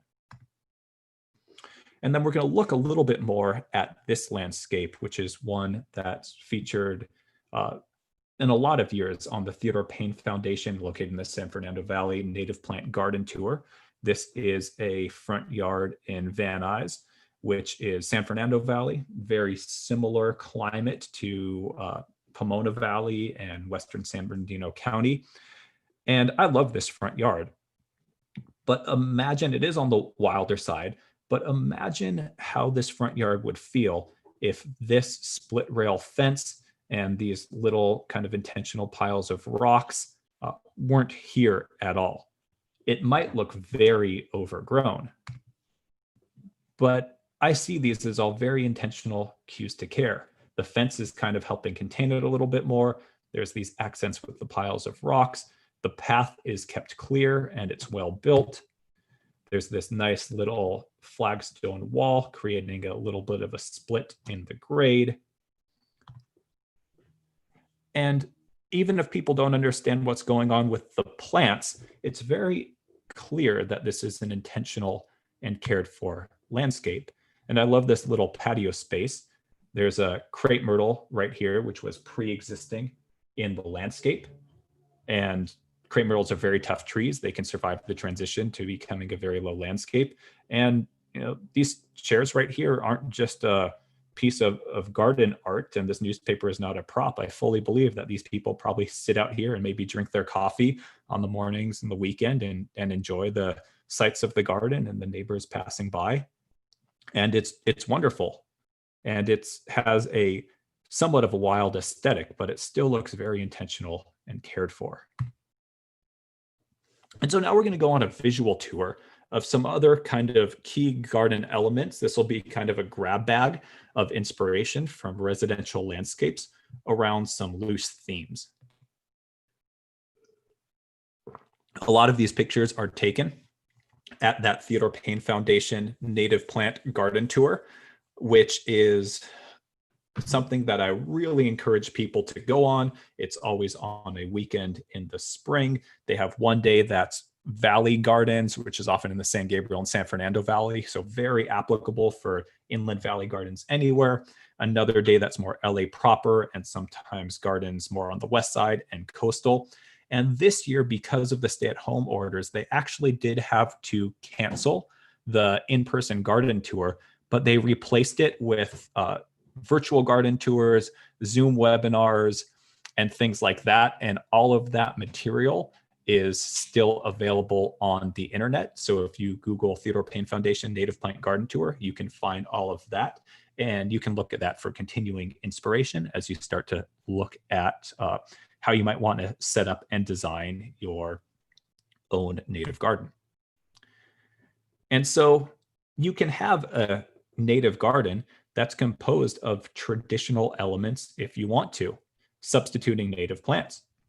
So you can have a traditional lawn substituted with native yarrow, and that yarrow can be mown if you want to, but why would you want to when you get this kind of wild bloom in the spring? Shrubs. So here's Allen Chickering sage used as a shrub. Here is Canyon gray sagebrush used as a low shrub.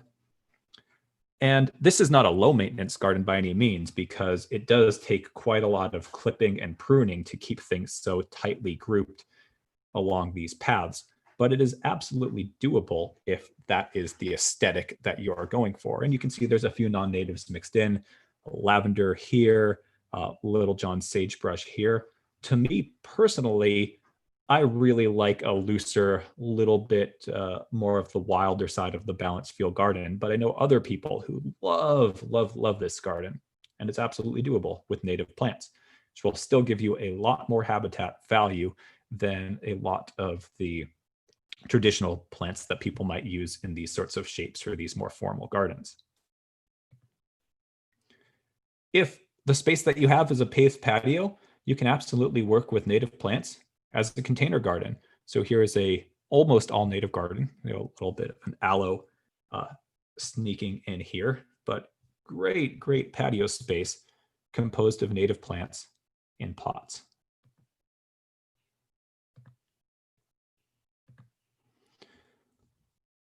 Other sorts of patio spaces, you need some space to enjoy your garden.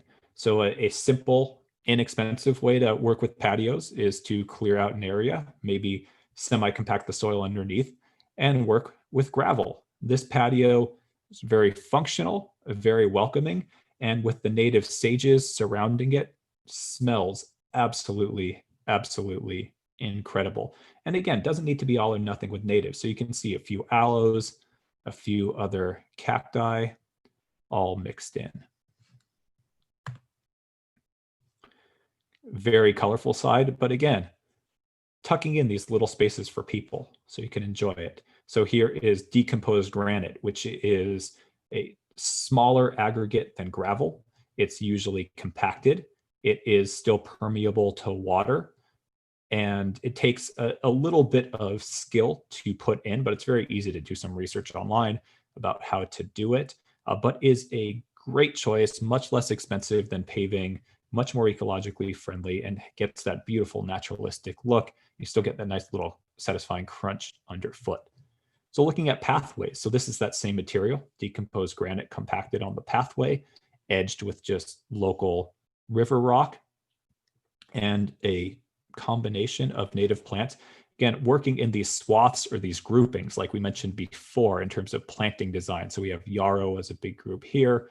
We have California meadow sedge forming a mini meadow here. We have red buckwheat, not quite in flower yet. We'll see some pictures of it in flower later. As a group, there's probably about 5 of them here, keeping it to where this is a little bit of a wild look, but very comprehensible, even for the average person who might not know what's going on with the plants. Very pleasant, very inviting space.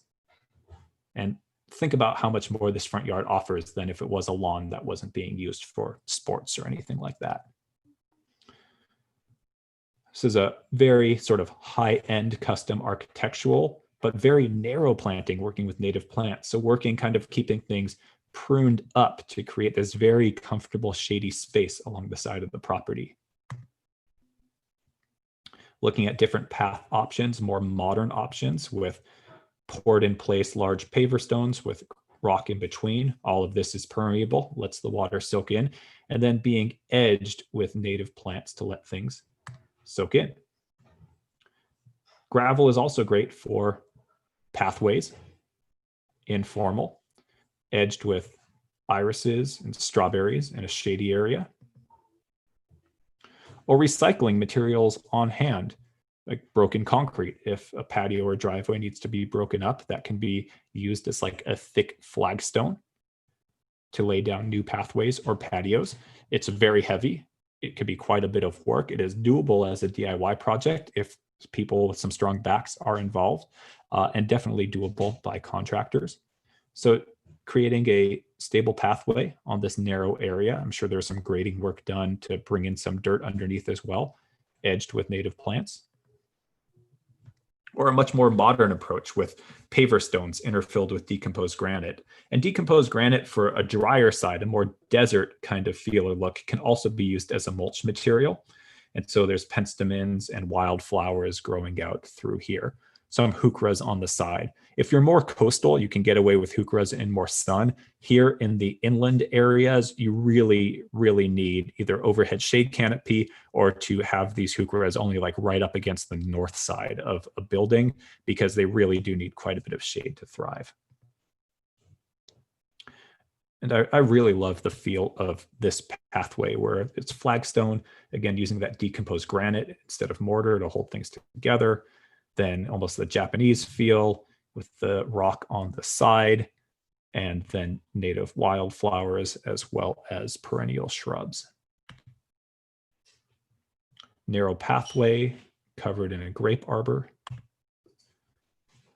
or a very woodland kind of feeling path with just mulch. And this is usually what I do for my pathways, is just mulch. It's available for free usually, very natural feeling, very inexpensive. And then using sticks or logs to create a little bit more of a sense of containment and edging along the side. Just pull the eye along that, make it feel just slightly less wild. And looking at rainwater capture, which should really be with any garden renovation happening in this day and age, should be part of the planning process. So starting with a rain chain to slow down the water, and then working with plants. Here we have some native juncus as well as hummingbird sage, which can periodically take those heavy amounts of water right where the water is falling. And then working with things like dry stream beds, which can really, really add both a naturalistic architectural structural element as well as great infrastructure for holding water, letting it soak into the ground, allowing it to help recharge the groundwater. If you are interested in the currently available regional turf removal rebates, you are going to have what they call a sustainable component, which is something like an infiltration basin or a dry stream bed to meet the requirements for that rebate. And if you're interested in learning more about those turf removal rebates and those requirements, that's a large part of what we talk about in that landscape transformation basics class that we teach every month. But just as an aesthetic feature, I think this is gorgeous. One tip for working with those sorts of features is I always recommend working with, and if you're in some places around here like Rancho Cucamonga, even my yard in Pomona, you end up just digging and doing a garden project with enough stone you pull out of the ground to build something like this just with what's on site. But if you're ordering in rock, I always encourage people to order in rock of a few different sizes, working with our local granite river rock, because that's the only rock you can really get available where you can have this range of sizes to get that natural sort of effect. Most of the other, what you might call, quote, fancier rocks, you can only get it in a very narrow size range, and it just doesn't end up looking right, especially if you build that into a native garden. And so it can be done, to me, this is done masterfully, and this is probably done by someone who's built quite a few of these. And it can be done more as a simple DIY project. But again, see how they're working with multiple different sizes of stone. So this one capturing water along the edge of the property, planted with native grasses and a few other plants along the sides. Here is one that was done by a brilliant designer, Andreas Hessing, who has a company that works mostly in the San Gabriel Valley, Scrub J Studios. This is on a narrow side yard, bringing water from what used to be a flooding issue around a backyard, around the side, letting it soak in as it goes around to the front if there's a big rain event, and reusing old terracotta roofing tiles to create this edging because there wasn't enough space to really have a wide open basin. And again, working with some currently small native plants and wildflowers to make the most of that water as it comes by. Even something like choosing to have a flagstone path or a concrete paver path with that gravel or decomposed granite in between creates a permeable situation where the water can soak in instead of if it was just a poured concrete or an asphalt path where it would have to flow over and go somewhere, most likely just into the street, and being lost both to the garden and to groundwater recharge potentially. And here there's just annual wildflowers that were seeded probably in gravel that seasonally create this great show of color and lots of beneficial insect and bird habitat. So these can really be features that really set the tone and provide some great framing for your garden. And then you can get as creative as you want to be. So this is a picture from the Gottlieb Native Garden, a really well-known large native garden in Beverly Hills, where she went as far as creating a whole cat run so that her cats can go through the backyard and look at all the wildlife without actually having access to try to eat that wildlife that's attracted to this native plant garden. Definitely something to keep in mind. If you do have cats and you're going to be building a garden with this much habitat, it really is a best practice to keep them indoors or maybe build a little enclosed patio space where they can see what's going on, but they don't have access to try to eat, especially all of those songbirds that come by. It's not the cat's fault. That's just their instinct.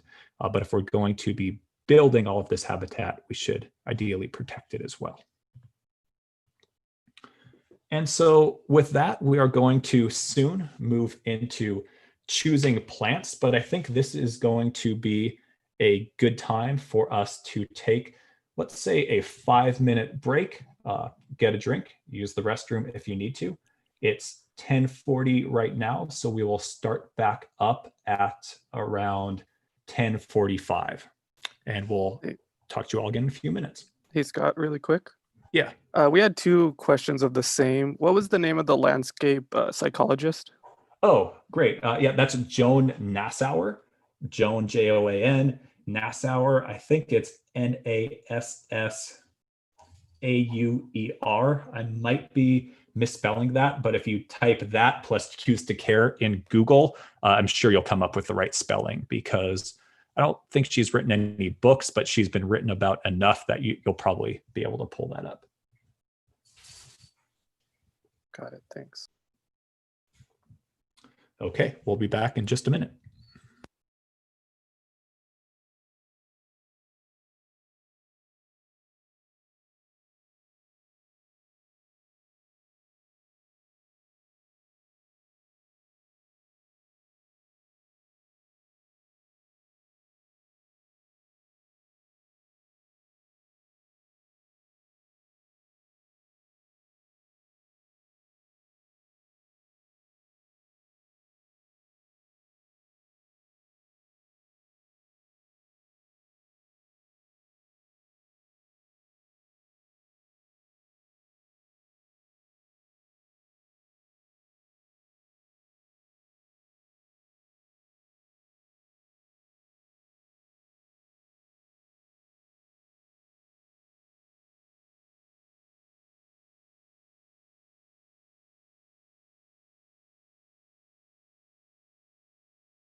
Okay, it is about time for us to get started again. And so I hope you are all back with us. And we are going to start, now that we've looked at some garden inspiration, with the plant research process. And I wanted to show you what I think for our local area are two of my favorite online platforms for researching and learning about plants that might do well in your gardens, as well as their horticultural needs after that. The first one I'm going to show you is called the Inland Valley Garden Planner.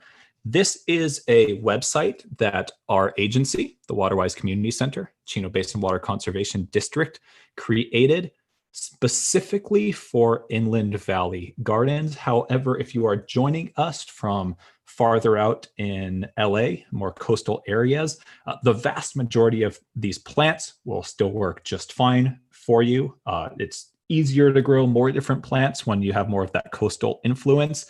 The only difference would really be you might be able to get away with slightly lower amounts of water, especially in the summer, because you just have less heat.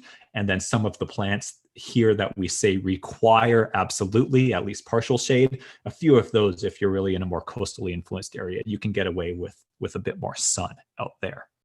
And so with that, let's get into the Inland Valley Garden Planner. The Inland Valley Garden Planner has detailed plant profiles of just over 350 plants that are appropriate for growing in Inland Valley, California. I consider this to be the vast majority of what people are likely going to find reliably at nurseries that are also water-wise and really good plants to grow.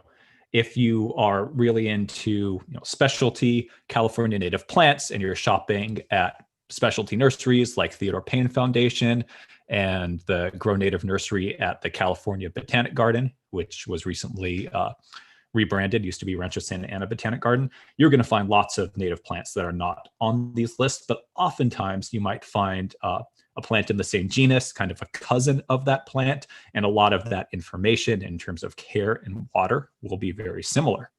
And so we have a number of different features, and we are always adding more stuff on or working on another project. So check back every once in a while. And this is where, when we do launch those landscape templates, this is where those are going to live as well.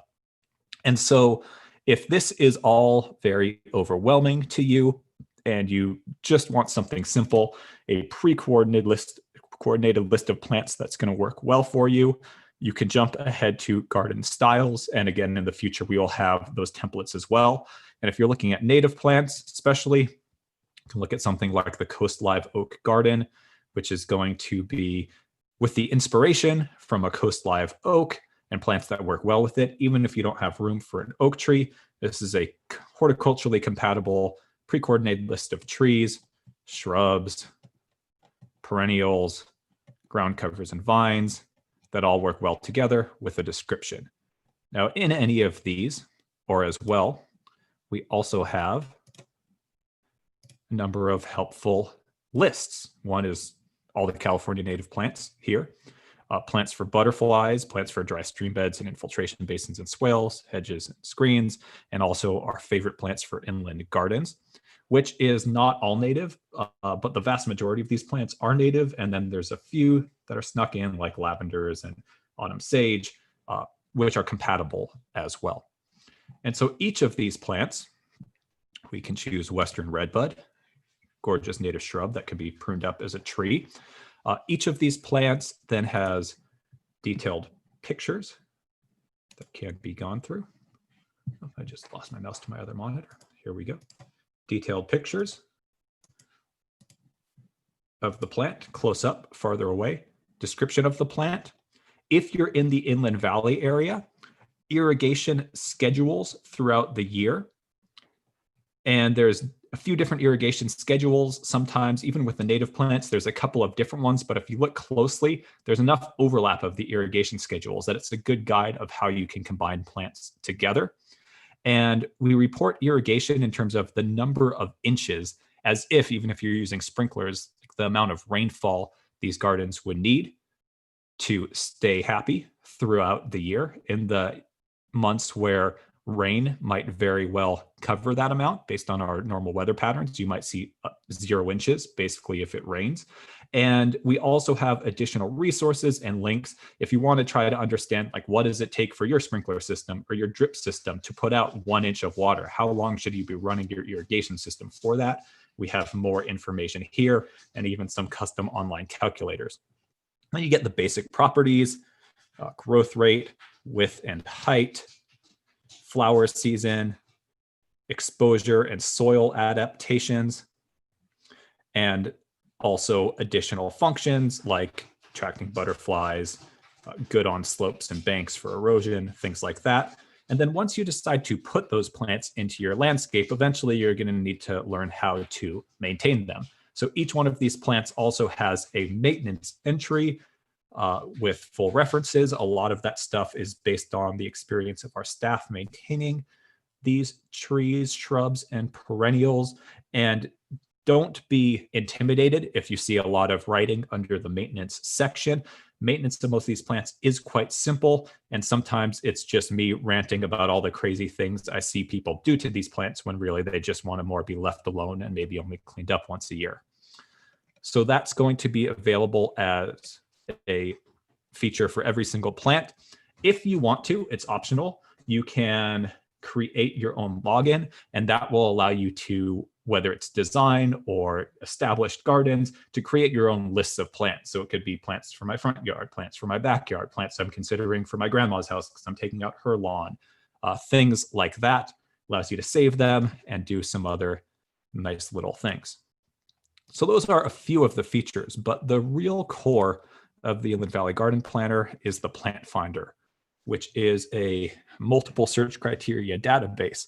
So if you want to, for example, figure out a shrub that you want to be low water, so full sun area, you want it to be California native, you want it to be good for birds and wildlife, and you happen to have clay soil, so you can click the plants for clay soil. Then out of the 350 potential plants that we have here, you're down to our top 30 recommendations. And from there, you can start to look at different plant information, because some of these shrubs are going to be 15 to 20 feet. Some of these shrubs are going to be closer to 5 feet.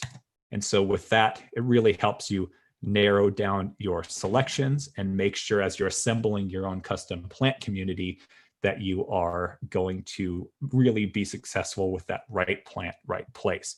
Just a quick way of jumpstarting that process. So that's the Inland Valley Garden Planner.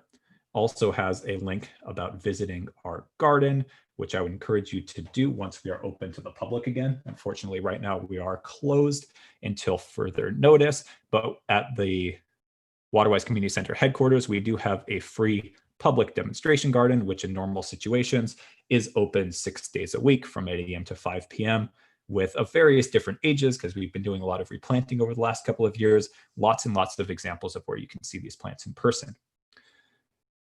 And this has a lot of the basic plants. I would say if you are a first-time native gardener, we have very intentionally built in most of the really easy to grow, really flexible native plants for Southern California. If you're wanting to get a little bit more adventurous or do some research, maybe about some of those cool plants you can get at some of those specialty nurseries that we might not have information about, Calscape is another great website. It's a website from the California Native Plant Society, and Calscape is its website and database that has a lot of information about growing these plants at home. Have almost 8,000 different plants, so a lot more than our 750. And a couple of really cool features I want to show you. One is that you can enter any address to see all the native plants that were projected to, at one point in time, be native to that location. So type in my zip code in Pomona, 91767. And here we go. 639 plants native to that area. That's a lot to go through. So I'm going to show you a few other tips to help make sense of it. Now, another thing about these 639 plants, just because they're all projected to at one time have been native to this area, does not mean that they're going to be easy to grow in a home gardening situation. Some of these native plants want to grow wild.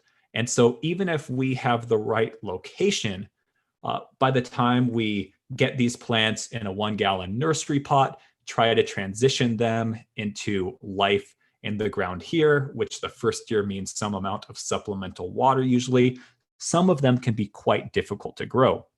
And in fact, sometimes because we need to do some watering for some kind of tricky to grow native plants like Ceanothus and Manzanita, sometimes the species that are from a little bit farther north and a little bit more coastal areas are actually adapted and more forgiving in our watering at home situations because they can tolerate a little bit more summer supplemental water to keep them looking nice that once a month, where some of our true local natives, they don't want any water in the summer just because they haven't ever evolved in a situation where they ever have warm, hot summer soil and wet roots. And so they can be very prone to pathogens. Most plants are fine, but that's just a few of the tricky ones. I would say on the Inland Valley Garden Planner, because we are really focusing the plants that are available for general gardeners, the vast majority of plants we have can take that once a month supplemental water. And if there is something that really wants to be left dry, we always include that.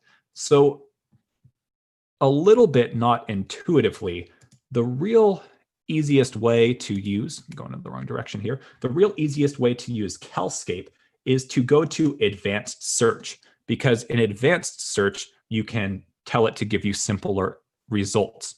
So I'm still going to keep that native to 91767 zip code because I'm interested in it. But in addition to that, you can say if you're taking out your turf, no existing trees are still probably going to be full sun. Ease of care is a great one. If you are new to native plants, just go with very easy. That'll give you plants that are quite forgiving. You have all of these great common uses you can put in, and then availability in nurseries.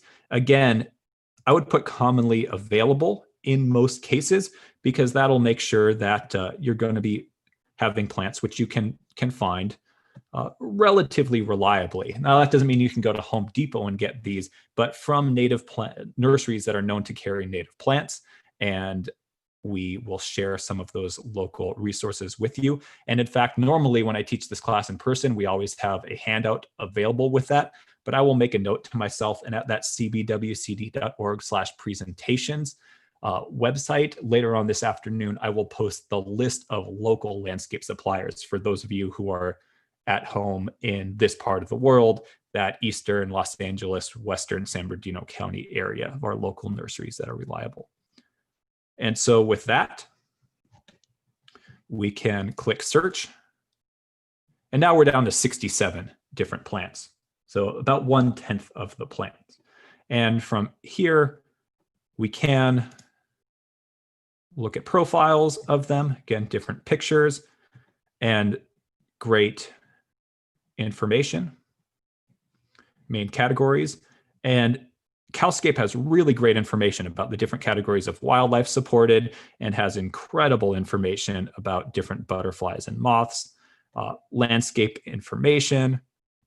And one of the things that I really like about CalScape, so I'd encourage you, I really like looking at multiple databases. So even if you're using the Inland Valley Garden Planner, see what else you can get. So for summer irrigation, oftentimes native plants are more restricted by the maximum amount of water they can handle rather than the minimum.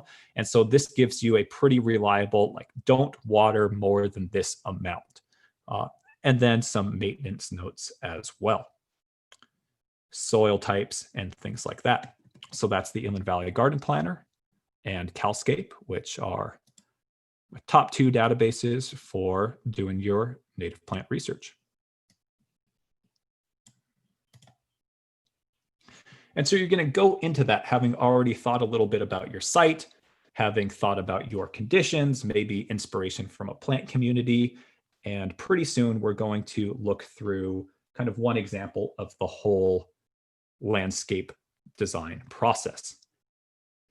But one other note that's really important with any sort of gardening in Southern California, but especially I always like to mention it with native plants.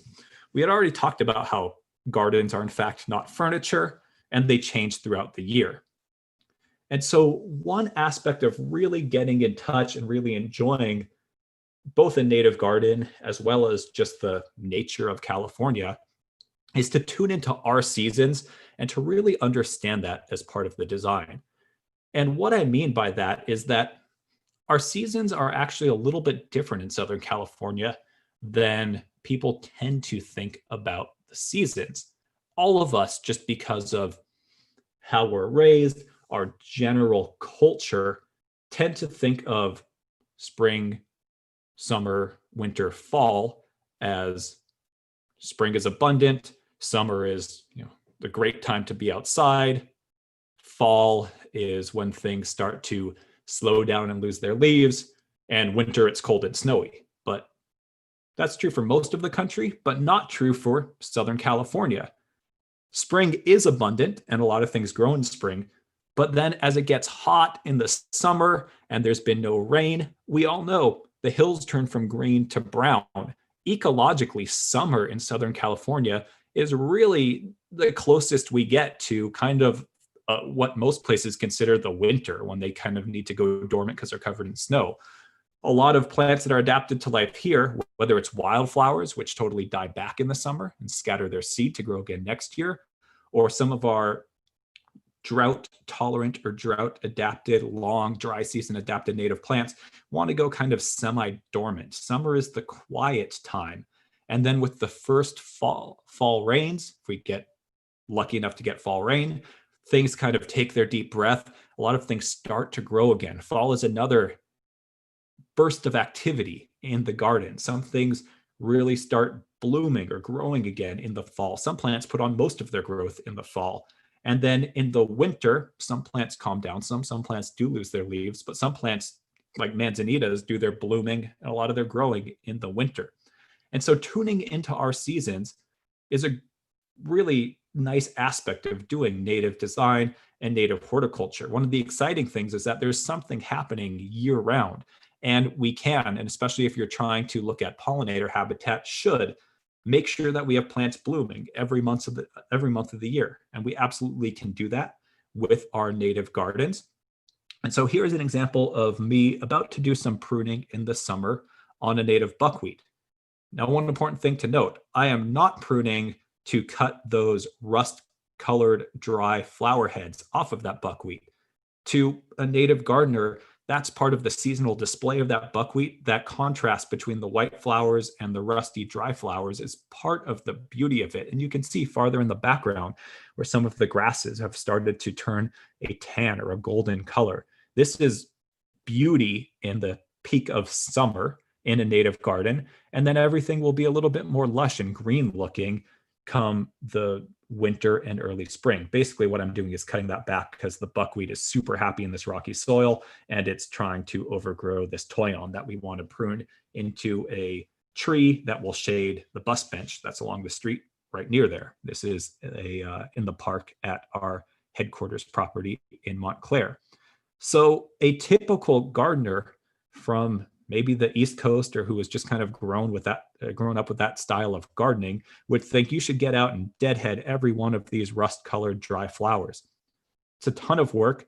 The plant doesn't care. And actually, to me, it would remove a lot of what's beautiful about that plant. So tuning into our seasons and just learning to really appreciate all the subtle beauty that happens in a California native garden as things change throughout the season. And sometimes that means that there's a bit of brown, and sometimes that means that there's a bit of tan color. And that's gorgeous. If, in fact, you are someone who is just never going to want that and you want things to be green and lush, that's just fine too. Just do your plant research and make sure that you're choosing plants that really stay that evergreen. And there's plenty of native plants that do that. And then a lot of our native shrubs, for example, like our sages and some of our grasses, we have a choice. Once they're well established, especially like by year 3 in the ground, a number of them, you don't have to water at all in your garden, and they will go semi-dormant. They'll kind of shrivel up. A few plants will even almost look dead in the summer if you don't water at all. And then with the first rains in the fall, they'll kind of spring back to life. They're living the whole time, but they'll come out of dormancy. But what most of us native gardeners do is that we'll give a good deep watering just once a month, not enough to really push too much growth or to cause any problems in the garden, but just enough to keep the plants a little more hydrated and looking a little bit nicer throughout the year. If you live in an area where you're in that urban wildland interface and there's fire danger, just want to note you're probably going to be working at least near the house with a lower plant density, more space between plants, and that once a month at least irrigation is going to be critical to keep the landscape more hydrated. So native plants are mostly easy to grow, and we have that maintenance information for you for all of them. They just require a little bit of learning and a different approach, which overall is a good thing. And then one of the really lovely parts about native plant gardening is that most of it can be done with a hand pruner, most cases, sometimes a lopper. You very rarely to never need to get out the power tools, the gas powered equipment, and all of that. Most of it can be done with a hand pruner and a cup of coffee in the morning, or a beer or a glass of wine in the evening. So with that, we're about to transition to our going through the design process using my front yard as an example, but wanted to see if there's any more open questions at this point. Looks like as of right now, if there's any additional questions anybody wants to send in, because I've been answering them as they kind of came in. Thank you very much, Brandon. And we can keep going. There's going to be other time for questions. We still have a lot to cover. So yeah, just send your questions in and we'll get them answered as we go. Let's keep going. And so we've talked a lot of theory. We've looked some at plant resources. So let's go through the design process. First thing you're going to want to do, evaluate your site. Think about the plants and features that are there that you want to keep. Starting to work with native plants doesn't require you killing everything on the site that's not native. Your garden doesn't need to be all or nothing. But the thing that you're going to want to do is to make sure to match higher water demanding existing plants, or if you're planning on putting in some fruit trees or things like that, you're going to want to make sure you match your higher water demanding plants with plants that like the same condition. So our default kind of irrigation frequency for most California native plants after they're established is going to be a deep soak about once a month. If you have heavy clay soil, you might do a deeper, slower soak, maybe even every 6 weeks, depending on your sun exposure. If you have super, like you're planting pretty much just in rock, maybe a little soil in between, maybe some sites in Rancho Cucamonga are like that, that might sneak more to like once every 3 weeks. But in general, starting point to evaluate, you're going to be watering for establishment about once a week, first year to maybe 2 years, start to taper off. In our inland valley bottom conditions, our soils in like Pomona, Ontario, Chino, if you plant in the fall, usually by the next fall, you're really tapering off quite a bit. And then once a month after establishment. But say you have an existing tree that's higher water use, an existing magnolia, a big, beautiful evergreen magnolia. That's going to need water probably twice a month over the long haul, good deep soak. And so that's fine. You're just going to want to make sure that even if you're working with native plants, around the root zone of that area, match to what goes off every time that irrigation valve turns on, that waters the root zone of that tree. You're going to want to make sure that you're working with plants that can be compatible to protect that long-term investment of the tree. And there's plenty of plants that can handle that. Yarrow, hummingbird sage, some of the penstemons would be just fine. And then you can have your other areas where the plants that really need that no more than once a month water, they can be in those other zones. Some trees, if you happen to have oak trees, even non-native ones, crepe myrtles, olives, some of those Mediterranean climate trees, they can really handle that transition and might even be happier and more long-lived with that once a month deep soak. So up to you, but evaluate it. Think about what you want to keep. If you have a area of roses and you like roses, keep that area of roses. Just make sure that you're either watering it separately or you change the irrigation so only that area gets watered and the native area gets watered separately.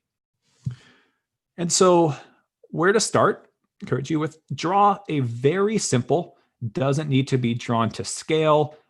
Just draw a very simple plan of your area. And so this is a base plan of my front yard.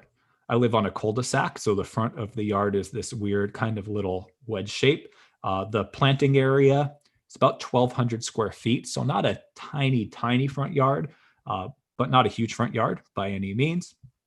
We have the street here, the driveway here, my neighbor's driveway here, gravel strip that they have that goes up to what used to be the lawn here. And how I usually do this is on Google Maps, or if you want to, you can download the free program Google Earth Pro, type in your address and zoom in some, and you'll get an aerial photo of the area. And then I just normally, for the first iteration of it, just freehand draw it on a blank piece of paper. It doesn't need to be perfectly to scale, just to kind of capture that base plan and to be able to do an analysis of your site. Usually I'll end up having a couple of false starts, throw away the piece of paper, and around the third one, things will start to be at about the right scale. This one I drew digitally. If you're inclined to do that or have a program to do that, that's nice too. And just kind of get the basic features down. Have our front walk, our front door. Windows are important to put, as well as the parts of your roof that are going to potentially be draining onto that area. Windows are very important because oftentimes, especially for front yards, we might see our front yards, the neighbors see it, maybe if they're walking by, we'll see it as we're driving up to our house or leaving in the morning, but we'll spend more hours seeing our landscape out of the windows of the house than we will actually from the outside looking in. So thinking about all of that design is important. And then also, either right there on that base plan or off to the side, I like to make a very clear list of goals for the site that I'm constantly going to go back to as I start researching the plants for the site. As I get excited about 375 different plants, I need to whittle that list down, using the goals to kind of drive that. If you are interested in more about the general design process, less about maybe California native plants and more about just general landscape design, coming up, and I'm pulling up the dates now, on June 6th, we're doing another Saturday morning class called Do-It-Yourself Landscape Design. And we go way deeper into how do you set your goals and even things kind of beyond what we're talking about now, like siting patios, different kinds of features for your plan. So I'd encourage you to join us for that. So for this project, here were the goals. We want it to be beautiful. We want to provide lots of habitat. We want it to be low water. And because we're on a cul-de-sac and because all the front yards are relatively small, from the front yard, from the window, I'm looking out into the front yard now, there's 1, 2, 3, 4, 5 different houses and the driveway from a 6th house that we could see because they're all kind of pointing to each other. So we wanted to increase the sense of privacy, balancing increased sense of privacy with not having just a huge hedge or a wall that really turns our backs to the neighbors and the neighborhood. Wanted it to smell great so that leaving the house, coming into the house, and even on a warm day with just the window open and the breeze, we get those beautiful smells of the California sages and some other great smelling plants into the house and on the walk to the car. And we wanted to preserve a really nice view of the mountains. Unfortunately, my neighborhood doesn't have many street trees at all, which means we have to deal with the urban heat island effect. But a byproduct of that is that from all of our windows on our house that face north, which is a lot of them, we get a great view of the San Gabriel Mountains. From where I'm sitting right now, I could see Mount Baldy and I can see Ontario and Cucamonga Peak. And so we wanted to really work with where we were going to site plants to provide more shade, to provide more privacy, but then in the right areas and alignments, especially from the windows in our house, leave the view of the mountains. So to me, like that's a critical goal to continually look back at. So I don't get excited about some 15-foot shrub and put it somewhere where 3 years from now, it's going to totally block that mountain view that we're lucky enough to have. And so with this base plan, we move into site analysis. And that's really just a fancy way of saying, noting down all the things that are relevant on the site that are going to have implications for a planting plan. So observe for as long as it takes. If you have been living at your house for a while or interacting with the project site for a while, you're going to be at an advantage. It's ideal to have at least a year of experience with the site, seeing it change throughout the seasons, noting where the sun and the shade patterns are, where water flows. If you don't have that long, if you moved into the house and it's dirt or waist high weeds and you need to do something, that's okay, but think through all of these factors. Sun and shade are critical, including realizing that things change throughout the year. So, for example, the north side of a building is going to be pretty shady most of the year when the sun is not fully high in the sky. It could be very shady in the winter when the sun is low in the sky, but then come July and August, it'll be full blasting sun.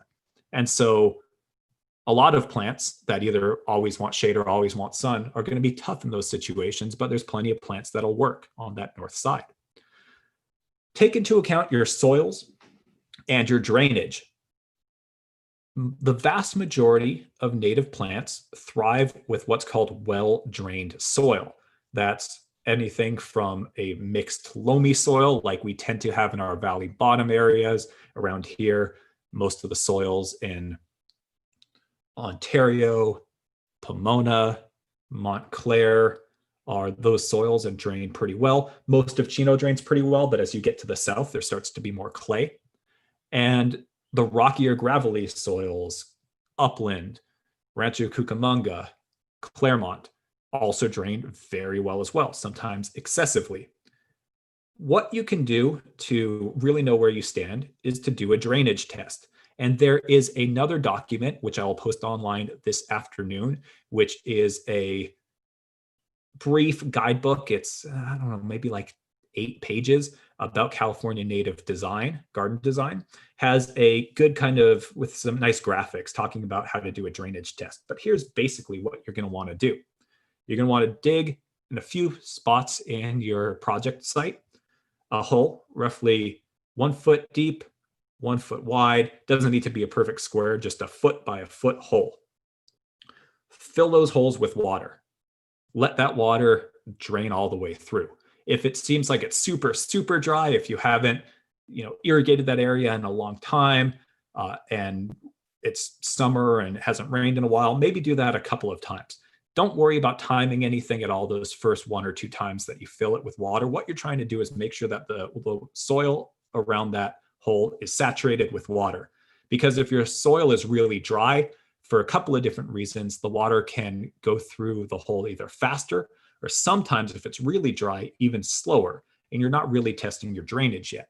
So after you fill that hole once or twice, fill those holes with water again, start a stopwatch, and then use a ruler, or I'll sometimes like to use a stick or a broom handle or something to go across the top of the hole first, and then a ruler to measure down to really be able to get a good measurement of how fast that water is dropping throughout that hole. And with your stopwatch, you're going to want to measure it a few times. The easiest way to do it is to measure it every hour on the hour if you're going to be around that day, because sometimes you might get a higher rate of drainage that first hour than you do maybe that second or third hours. And you're going to want to kind of average that out. If your drainage is 2 to 3 inches per hour or more, congratulations, you have well-drained soil. You can plant any of those Waterwise plants, native plants that want well-drained soil. If your drainage is in between 1 and 2 inches per hour, that's kind of medium drainage. In most cases, you can get away with planting most of that stuff that wants well-drained soil, but just make sure that you don't overwater. And occasionally, if we have a series of back-to-back-to-back storms, plants might soak a little bit. If your drainage is less than 1 inch per hour, you either have clay or heavily compacted soil, which for most intents and purposes is going to act like clay in a garden. And you're going to want to focus on, like we talked about before, plants that are adapted to clay soils. So also in site analysis, we're looking at views. Oh, sorry. And then one last thing on soil and drainage. if you do have those clay soils or those poorly draining soils, you do also always have the ability to, in a few different areas, maybe mound soil up, build a raised bed, maybe surrounded by some rocks or some broken concrete, to create a few little zones of higher drainage where you can try to grow some of those plants if there's one or two or three things you want to grow that really does require that drainage. So also thinking about views both off of the site, like my situation with the mountains, or views onto the site, like say your neighbor built a second story addition that now looks down into your backyard. You might want to put some taller plants to grow in there to block that view. Looking at where water flows, coming down off of your roof, coming off of your driveway, where does water flow across your property? Are there good areas to catch that water and let it soak into the ground, both for your garden and for groundwater recharge? Or are there drainage issues that you want to make sure that you're solving by letting water move, maybe, for example, away from the house if there's a drainage problem and water sits up against your foundation? Definitely take that into account before you do your planting. We talked about microclimates, so note those on the plan. Noise or other neighbor issues, whatever those may be, noted on the plan. And then again, existing plants that you want to keep, or maybe if you have really bad problems with some specific seasonal weeds, nutsedge, one area where the Bermuda grass keeps growing back. We'll talk about that in much more detail in our Removing Your Lawn the Right Way class. We have that coming up on July 11th, but I've seen some sites that are so bad in one area that, I'm going to do the first round of planting, and I'm going to spend another 6 months on just that one section, really taking care of the weeds before I plant anything there. If that's the case for you, that's definitely worth your investment in time, because if you don't take care of it and you just put the plants in and hope for the best, those weeds inevitably come back at the base of your new plants, and it gets even harder to deal with. And make sure you include all the important stakeholders in your planning. So you can see me and two of my cats looking into our halfway installed backyard, contemplating what we want to do next. So here's our basic site analysis. Doesn't need to be rocket science. Maintain the mountain view over here. Know that this area, when it was all lawn, just felt too open. This area faces north, and so this was the main zone in yellow here, where we'd have seasonal shade, and we need to make sure that we're working with plants that can take a lot of shade, but then high summer sun. These blue arrows I like to use to show where water runs and if it pools up off the house. And so this house does not have any rain gutters, and because of the shape of the eaves, it would be very difficult to install any. And we have a slope that goes this way. And so when it rains, a lot of water comes down, and this whole area would sort of flood. So would the walk, and so would a good part of the driveway. So that's something that we want to deal with. And for this site, we also knew that this is the west. So the driveway didn't note it on here, but should have. This area is a pretty hot microclimate because of the afternoon sun and the asphalt driveway reflecting. And so there's a lot to think about for site analysis. We had good drainage, but ultimately sometimes, especially for a small site, it comes down to a few very important but pretty simple factors.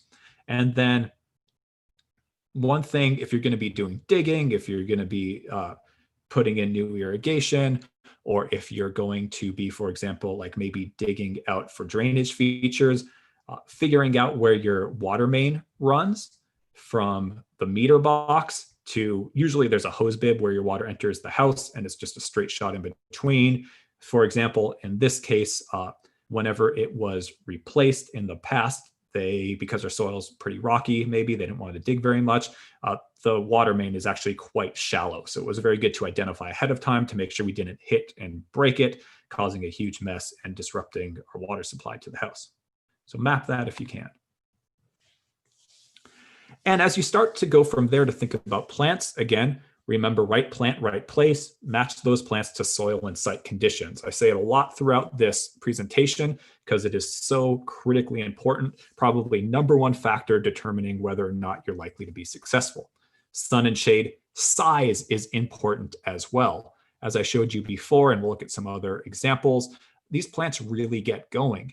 if these resources say that plant's going to be 6 feet wide, that plant is going to be 6 feet wide, and give it 6 feet of growth in your plan. If anything, especially in our inland valley conditions with the heat we get, plants sometimes tend to get larger than the guides even say. They'll definitely usually, for any things like shrubs or grasses or perennials, max out on that size range. So really give it that size, because both for maintenance, for the look of the plant, as well as potential if things are overcrowded like airflow and pest and disease issues, you really want to give it the size. If you don't give it that size, then you end up having to do more pruning as things try to grow over each other. Really respecting the size that the plant needs sets you up for success, both in terms of the look, in terms of the maintenance, and in terms of the plant health.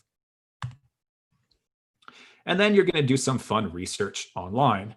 So we talked about Cowscape and Inland Valley Garden Planner, and also Tree of Life Nursery and Las Politas Nursery, as well as the Theodore Payne Foundation website, all have some good additional information. If you are the type of person who really likes to do your research, check out all of those resources. And when you can, visit local public gardens and nurseries with native plants. So some top choices: California Botanic Garden in Claremont, Tree of Life Nursery in San Juan Capistrano has beautiful demonstration plantings, and Theodore Payne Foundation in Sun Valley does as well as our demonstration gardens and parks at the Waterwise Community Center. If you're going to be thinking about going to these anytime soon, a lot of them are either not open to the public or have restrictions, or are working on getting reopened to the public, so definitely call and check websites. If you do this, and if you have interest in plants, you will inevitably fall in love with a bunch of plants. Don't forget, keep it simple. Don't put in too many plants and crowd them. And so as we move from that analysis and those basic factors towards design, I normally like to, in just a very informal sketching way, before I get into saying this plant's going to be here, this plant's going to be there, just do some basic drawings, and don't get stuck on the first thing that you draw. Whether you're doing it digitally or on paper, multiple pieces of paper, draw out a bunch of different plans, look at the pros and cons of each one, talk with your family members or whoever you're living with about them, and kind of don't jump to your final plan too quickly. If you're doing this on paper, after you get your initial base plan, even before you start your site analysis, once you have that base plan drawn, how you like it on a piece of paper, get a pad or a roll of tracing paper and just work on layers of tracing paper over that. So as you decide to make changes, if you make mistakes, you don't have to redraw that base plan each time. If you're doing it digitally, do a different save as, and just save that blank base plan as its separate file, so you can always go back to it and start over as you need to. And so as we start to layer on things, here's how this plan started to crystallize. We knew that we wanted an informal hedge over here because with the angle. So I'm sitting at a desk at this window right now. And a lot of, especially before the garden started to grow, what I would look out at is the neighbor's band of gravel and the driveway. So we wanted an informal hedge to start to grow in to where it would knock back the view of the cars on the street and the houses, but it would be low enough that it wouldn't block the view of the canopy of the street trees in the distance, in the kind of few blocks over, and as well, it wouldn't block our view of the mountains. We wanted a couple of small trees here. Our initial concept is it'd be great to plant a big giant tree there, but then we realized we'd block that mountain view and that our whole front yard would just be like one tree, like an oak tree. And we wanted to see more variety out there. So we settled on, we do a couple of either small trees or large shrubs that we can prune up as a tree. And because of different views, we didn't want them both to be evergreen. We wanted one to allow a little bit more openness throughout the year. So we decided on an evergreen tree here because we eat dinner here and look out the window. And it'd be nice to have a little bit more privacy. And then we could have a deciduous tree over here that would, when it lost its leaves, it'd be a little bit more open, but there'd still be the structure of the branches. We knew that we wanted a multi-branch tree. And that kind of creates a little semicircle that creates a little bit of an enclosed space where we'd have a bird bath that could be seen from multiple different windows. And as well, we'd have a kind of open, semi-open, low meadowy area that we can kind of walk through. Not something that we had to arrange a lot of foot traffic for, but just in terms of getting around and maintenance. And then that would allow kind of a build up of depth. So looking out the windows, we'd have lower meadowy plants, and then we knew that we had room for 3 to 5 accent shrubs, large bunch grasses, and then that would build up to the larger shrub and small tree layer.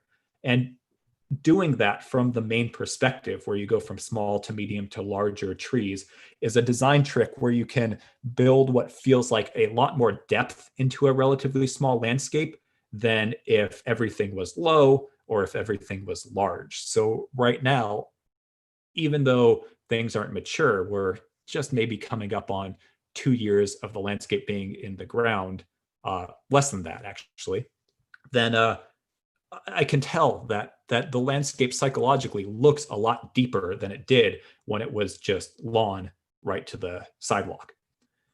Looking at other aspects, we knew that we would need plants that were both tolerant of shade and sun in that north-facing zone. We knew that we were going to have to deal with the flooding by creating, and I'll explain it more because I'm going to have pictures coming up, a feature that's called a French drain. We didn't have really quite enough room here that we felt like to do a whole dry stream bed. And so it's basically a trench dug and filled with gravel that would bring water, allow some to soak in, but mostly bring it around the side of the house, and then to a series of more open dry stream beds that go down the backyard, because we have enough slope that the natural slope can move water if we just determine where that water should flow. And then amongst that kind of semi-naturalistic kind of woodland landscape as it grows in, there's some C's here where we knew we were going to want some pops of color, also kind of going to that cues to care. So for example, a pop of perennial color right here on this corner as a way, in terms of how this landscape interacts with the neighborhood, we wanted to provide ourselves more privacy, but rather than just have a hedge right here, we wanted some lower plants to create a little bit of layering and pops of color, essentially for passersby, people driving through, the neighbors. So the landscape isn't really going to feel like it's turning its back. There's still stuff to see. And even though it's narrower, little bits of layering along the edge and also along the driveway. And that becomes basically the conceptual plan. From there, we are moving on to not the final planting plan yet, but starting to assign the plants that we actually want based on our research. So we decided that, for example, Toyon was going to be this evergreen. It's a shrub, but it's easy to prune up as a tree. We're going to do the same with Western Redbud here, which would be just about the right sizes that we need, not too tall, but not too narrow. We'd have a mixed hedge, mostly with California coffeeberry here, but for some diversity, some habitat, also evergreen hollyleaf cherry as it gets closer to the house. And then starting to decide, we knew that this meadow would mostly be yarrow with some accents. And here are starting to decide what some of our accent plants would be. Some of them, it's already down to the specific cultivar of manzanita that I want. Some of them, it's deciding what species of grass. And then here we still had just sage. I hadn't decided quite yet what sage I wanted. That could come later. Same thing with currants here. And then for this zone that we knew was going to be kind of tricky because it needed to do the shade and sun thing, not where the plants are yet, but just lists of plants that are going to be adapted to that, so that when we get to the next stage of that actual design, we kind of have the parameters set already. Same thing for these colorful edges. We have the plants for those edges. And then for some of you, what you're going to do next is going to depend on, I would say, the kind of designer and the kind of gardener that you are. I am somebody who really likes to go in with a super solid plan, get my plants ordered, kind of really like to have as much figured out, and then I'll loosen things back up again. And so I'm the kind of person who will go from this to creating a scaled plan of the site where there is a size scaled icon for or drawing of each individual plant, get my exact numbers of plants ordered from the nursery, and go from there. Some people are not that way. Some people, that would be intimidating and they like to work more intuitively. And my partner, who is a brilliant horticulturist, that's not what she's going to do. She likes to walk out into an area, kind of feel around, maybe put a couple of little sprinkler flags, little cheap flags you can get from landscape supply store that are basically a piece of wire and have a little plastic flag on it to represent different plants, maybe label some of those with a Sharpie and kind of feel out what she needs to order and then kind of get that exact placement on the site. Neither one of those are a better way or a worse way of doing it. One of them requires more work and more math up front. The other one might require some more trips back to the nursery, but it really is whatever is going to work best for you. For those people who really want to learn how to create the scale drawing for each part of the garden, to get their plants onto a graph paper plan that's at scale to get their exact numbers, there is a great free resource available. This was funded by the Los Angeles Department of Water and Power, but all of the information is great for us Inland Valley gardeners as well. And you can find it a few places on the internet. It was created by a educational company called the Green Gardens Group, and you can download it from their website. But I created a quick redirect link from our website. So if you go to cbwcd.org/G3book, it'll automatically, depending on your browser, either download a PDF of this book or it will load that PDF into your browser. It'll take a few minutes because it's a decently large file, but then you could save that PDF to the location on your computer. And that has a lot of pretty good information, but by far, the best and clearest laying out of demonstrating how to measure your site on graph paper. It mentions, just one quick note for people who are going to do this, that a lot of projects can use a scale where 1/4 of an inch, which is very common for graph paper, equals 1 foot. LA tends to have a lot of smaller properties. What I find is for suburbs more like in our area where the lot sizes tend to be a little bit bigger, especially for backyards, oftentimes I double that. So it's 1/8 of an inch is about 1 foot. So you can try what you'll figure out the right scale. And from there, how to think about capturing water, drawing that out, and then drawing out your planting plan. Overall, I really like the information in this book. There's a couple of small details. If you get any 10 different people who have all been doing horticulture for a long time in the room and ask them how to do something, you'll get 10 different answers and probably a shouting match will break out. But overall, really good information. The one thing I did want to mention is that they do say pretty early on in the book that if you're renovating your whole landscape, you should plan on spending 5 to 10% of the current market value of your home on the project. You could easily spend that much money, but I don't want that to intimidate anyone. You can also, especially if you're doing it as a do-it-yourself project, or if you're not changing out hardscape and driveways and patios, if you're looking at plants and irrigation, and you're doing it with an eye to budget, you can do it for a lot less money than that. So I don't want that to intimidate anyone, but definitely check out that book if you're interested in doing this sort of drawing things out to scale with your planting plan. And so here I am the kind of person who is going to do the computer generated planting plan. And so here is the initial planting plan. But you will recognize that some things changed. Even in this initial planting plan, I had some larger trees than we ended up with. The water harvesting feature was slightly farther away from the house. And so I used this plan to really get my plant numbers and my plant counts. But then I still was very loose in terms of as it got down to when we were going to be planting, actually made some changes. I noticed other things about the site, and that's just fine. Even if you draw up a detailed plan, remember, that doesn't mean that that's what you actually have to install. That's just a model as one step of the process in getting you towards what is going to work for you. So make your changes at any point in time. The only important thing is that it's easier to make those changes before you put the plants into the ground rather than after. And so now we'll look at a quick series of pictures. I actually say that, but then as more time goes on, and I teach this class again, I always add more on. So we'll look at a series of pictures, maybe not quick, that kind of show that process of things going in. So this is what we started with. It was a patchy, mostly weedy Bermuda grass lawn when we got the house, a couple of shrubs and not very successful roses in the shade in this raised planter that we tore out when we moved in. I think that was the first thing that we did, kind of almost ceremonially, is tore out the roses. And we're going to go through this really quick. As we get into the fall, we do a whole series of landscape transformation classes. So I'm going to be reteaching this class, September 12th, California Native Landscape Design. And then following that, we are going to do a 3-hour class just talking about retrofitting lawn sprinklers for Waterwise gardens.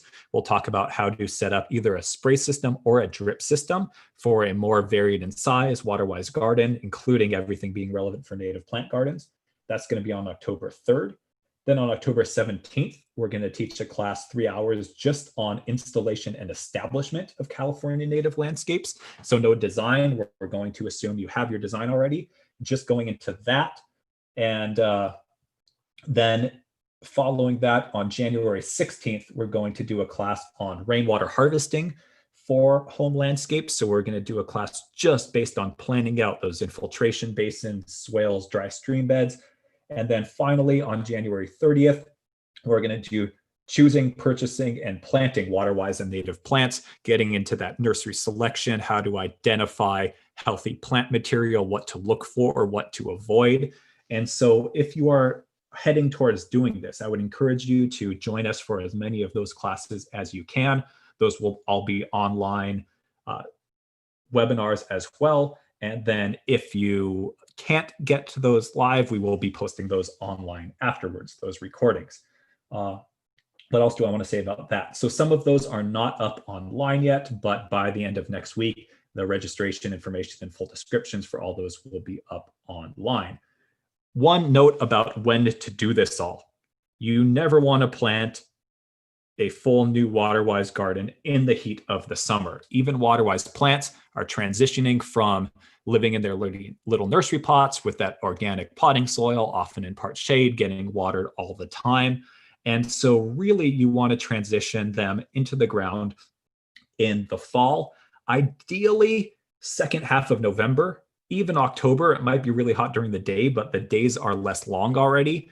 But if you have the time to plant, especially if you're starting with a lawn or weeds, the reality is that summer is a great time. Late spring, summer is a great time to be doing what you're doing now, thinking about design, coming up with a plan. Summer is the only good time to kill warm season grasses, Bermuda grass, certain really persistent weeds. You can work on your irrigation system and then be ready to plant going into the fall. So that's why we teach all of those classes during the fall.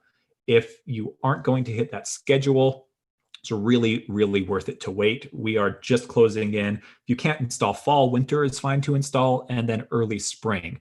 There's a few true desert native plants that are fine being installed now, but that's really the exception. If you're doing a whole garden, you want to wait a while and really plan it out carefully. And so this is the condition that we got the site in. Working on killing the lawn. So this is January 2019. We moved into the house just before Halloween and had to do a lot of work just kind of getting things set up, a lot of work in the backyard, clearing things out because the backyard was trashed. And so we weren't able to plant until March. So kind of jumped on the front yard because we didn't want to miss the planting season entirely. So sometimes you can't do it in the ideal time, but it worked out overall just fine. And you could see some of this. This is not Bermuda grass. This is just a little annual weedy grass, a POA. We knew that we were going to be able to sheet mulch out with cardboard.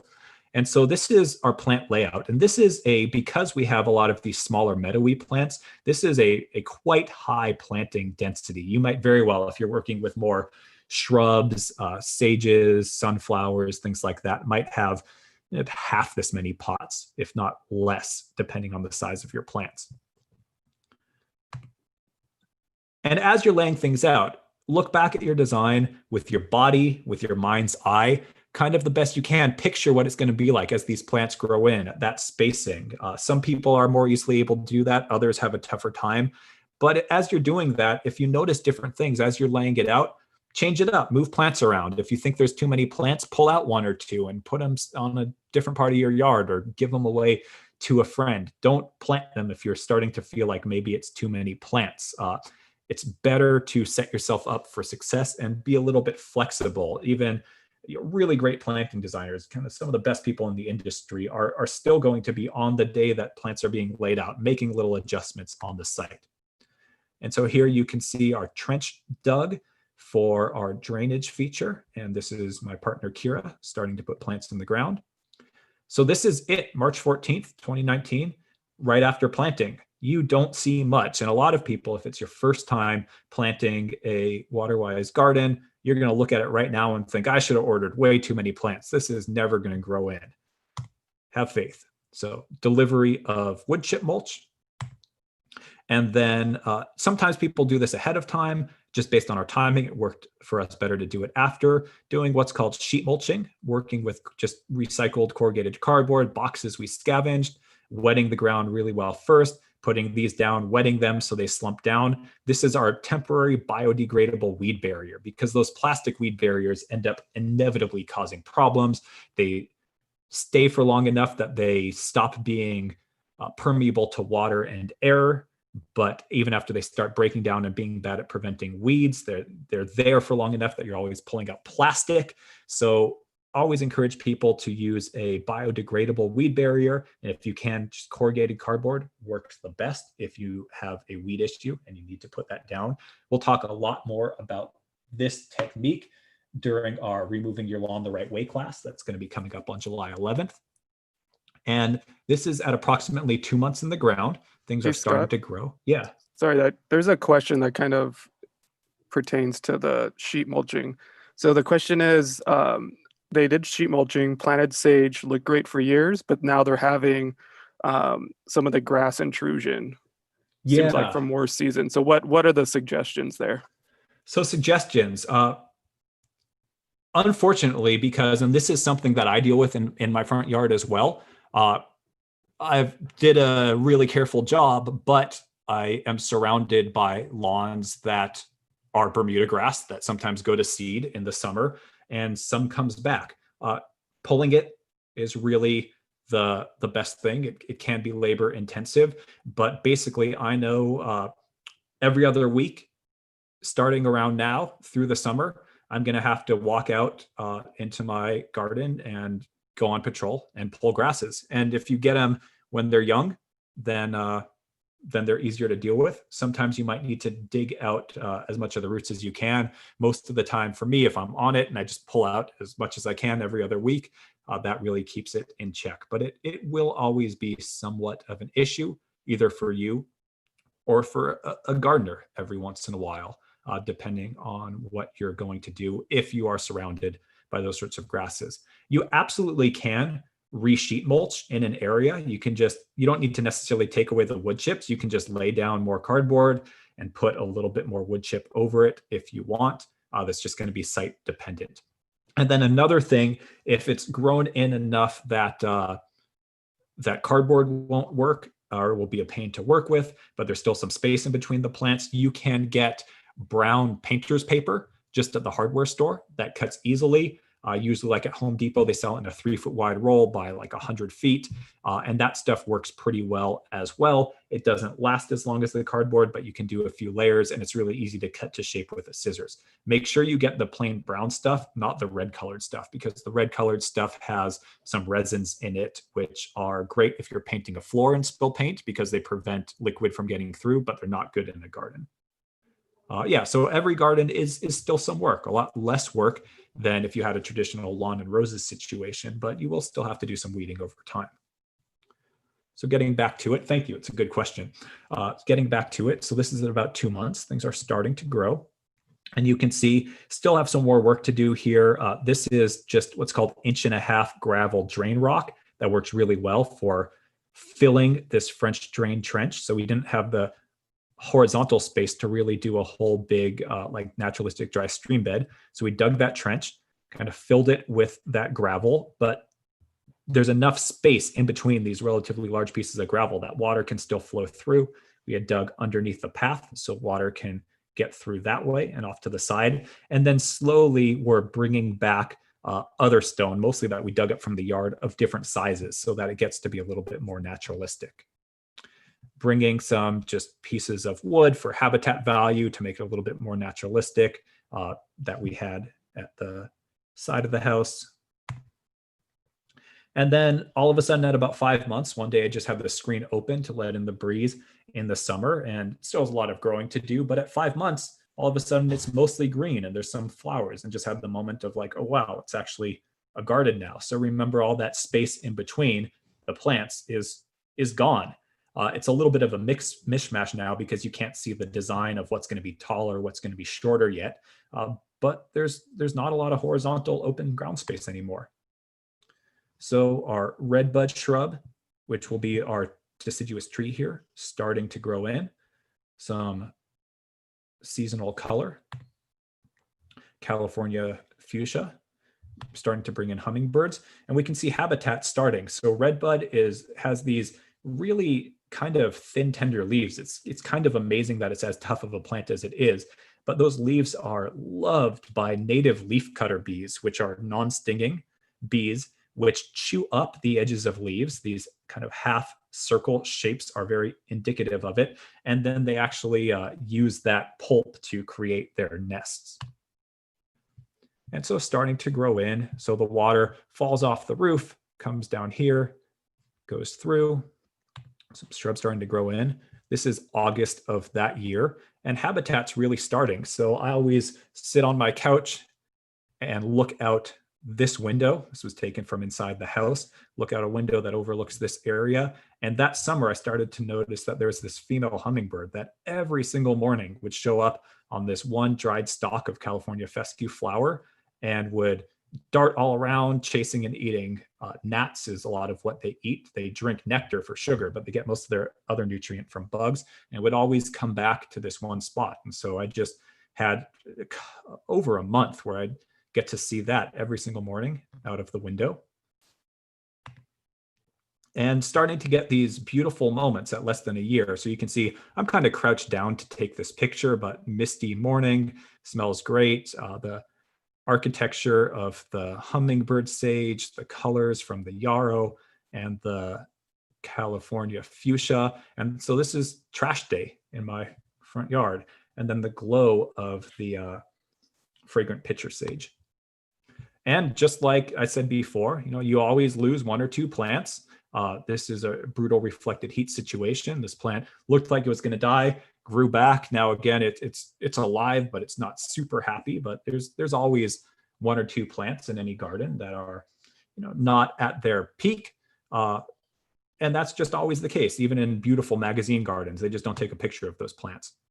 So this is at approximately 6 months, starting to grow in. You can see the hedge through here still has quite a bit of growing to do, coming along though. And some of the taller hedge plants that are kind of framing the view from the inside windows. Some of our little bit slower growing shrubs still need some more time, but some of our ornamental grasses really taking off. So this is sunset manzanita, a beautiful new growth up against native deer grass. These are towards the end of the flowering season in August of that year of native Allen Chickering sage. Smells amazing too, and yarrow around the bird bath. And then this is just a couple of weeks ago, just an update. So this is 13 months, just over a year. We have another pile of mulch in the driveway for finishing mulching the backyard. So I was able to stand on top of it and get this above head view where we have beautiful Margarita Bop penstemon. We have our native verbena, one of the #1 butterfly attracting plants here, our more meadowy accents there, and our toyon, that's going to be our evergreen tree as we start to prune it up in the next couple of years, and our redbud continuing to grow in. Seems like I always manage to take the pictures on trash day, but if the garden looks good on trash day, it'll probably look good any day. And so with another few months, 6 to 9 months of growth, now you can really start to see the planting, kind of the design juxtapositions of the textures of different foliage, flowers. Our hedge has continued to grow in quite a bit more. And this is early spring, so the flowers haven't emerged for a lot of the color, but starting to get going in certain areas. But even this coffee berry, which is going to be our calm hedge, still quite beautiful, lush looking leaves. We're growing the fuzz of the fragrant pitcher sage, and this is one of my favorite smelling plants. Absolutely great. Really good also in that heavy shade to heavy sun north facing zone. And so this is a picture out from the windows of the room that our cats spend a lot of their time in. And you can see, especially without the colors coming up, it's hard to take a picture from inside because you don't really get the textures, but a little bit on the wilder side, but that's my aesthetic, really like that naturalistic kind of look. But then as the hedges grow in, that will provide, and then the trees, that'll provide more structure. And then the wilder stuff is more on the ground plane. And just get these beautiful moments, especially in the morning and in the afternoon when some of the fuzz, which is part of the drought adaptation of the native plants, really gets backlit. Some of these native plants absolutely grow. Sunset manzanita again, and some of our even tiny ground covers. This is a native mint that likes to be in that zone that seasonally gets quite wet from the French drain, starting to fill in and cover up a little of that gravel in some places. And the heucheras crowded against the north side of the house because they really like a little of that shelter. This is Heuchera maxima. It's a beautiful, complex colored flower. And so with that, what I am going to do, because we are getting towards the end of our talk, is we'll open it up for questions soon. But I wanted to show you, I always have more to share than I can fit into 3 hours. But rather than make this an 8-hour class and make you devote your entire Saturday to this, what I do is I include some extra information at the end. So I'm going to walk you through the extra information, and then I'll do our last poll, and then I'll have plenty of time to answer questions. And so we'll start answering questions, and those of you who need to get going can get going, and then we'll answer questions for the rest of you. So other things that I wanted to have, some of which are tangential to the garden design, but are all things that are good to be thinking about. And again, you'll be able to download all of these slides at that cbwcb.org/presentation, is a note on how to choose which kind of mulch to use. Mulch is very important and required for the landscape transformation or the turf removal rebates. And so a little bit of notes on mulch. And we'll talk more about that in our installation and establishment of native plants class. And then just teaser about design for habitat, because most of the people who are interested in native plants have some amount of interest in habitat for critters. And they all need food, and water, working with things like bird baths and recirculating water features, and shelter, places to raise their young. And so if you are interested in that, one of the reasons why we don't talk a lot about that here is because, again, that's a whole other 3-hour class that we are going to teach coming up on June 27th. It's going to be a class, Gardening for Birds, Butterflies, Pollinators, and More, How to Make Your Yard a Nature Sanctuary, which will focus mostly on native plants and really the top plants and what to do with them and the other garden features to set things up. Because that is a Waterwise garden in some ways. It's got artificial turf, barely any plants, and a few cycads that are very tough, but doesn't provide any shelter. Something like that really provides shelter for wildlife and does a lot more. So there's some slides about that. And then as we get to the very end of the presentation, these are large pictures, so it's taking me a little while to go through. As we get to the end of the presentation, note not to forget about human habitat, because our gardens will just seem easier to care for if they're comfortable spaces and we enjoy spending time in. Doesn't need to be expensive. It's often better to keep things simple, however you can, even if it's super simple. So we're going to do some final thoughts and advice. Focus on your goals and your concept. Use those as your filter as you fall in love with 300 different plants. Don't buy and plant them all. Keep it relatively simple. Remember right plant, right place. Match plants to your soil conditions. Think about how much time you want to spend working in your garden, not how much time you absolutely can if you're doing the maintenance yourself. How much time do you want to spend in your garden? And if it's not that much, then stick with the concept. For an average front yard, maybe 10, 12 different kinds of plants in strong groupings. Remember cues to care. Understand your irrigation. Make sure to check it periodically. And again, I definitely invite you. We have a whole series of irrigation related classes coming up, and everything we teach in them are all relevant to how to take care of native gardens as well. Not understanding irrigation is one of the easiest ways to go wrong and not get your plants set up well as you can with the initial establishment. Do a bit of research. And instead of thinking about maintenance, thinking about care, because if we care for our gardens will care for us, especially in times like now, as a lot of us find ourselves stuck at home more than we normally otherwise would be. A garden is a great place of solace that can help really provide therapy from all the stresses of life. And if you're new to this, chart your plants, make a seasonal care calendar for you or your gardener. Look to nature for inspiration and try to have nature's patience if things aren't all going your way. There's few true mistakes in a garden, as long as we learn from our experiences, and it's never done, which is part of the fun of it all. And so here, so you can download them, we have plant sources, resources. We have links for all of our upcoming workshops, our newsletter, Inland Valley Garden Planner. And then, just as a bonus, I did want to include, there's a bunch more slides that we're not going to talk about, a list of my favorite native plants for the Inland Empire and Inland Valley climates. So it's a suggested basic plant palette of trees, shrubs, perennials, and all that sort of stuff that you can go through. And with that, thank you very much for joining us. I am going to launch the final survey.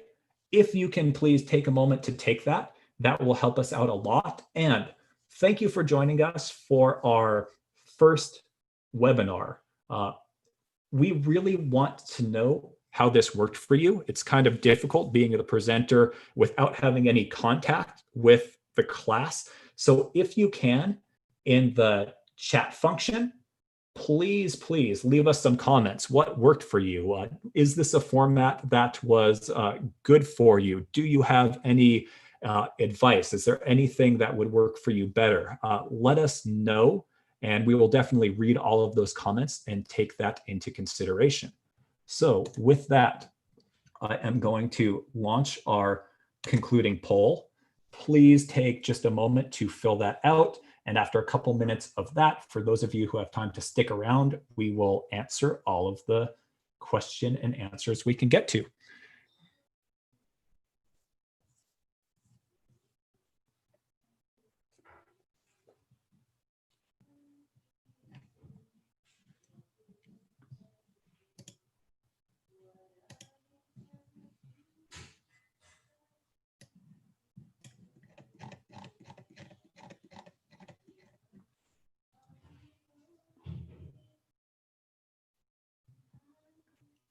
And I can see now some other stuff that came in from the chat.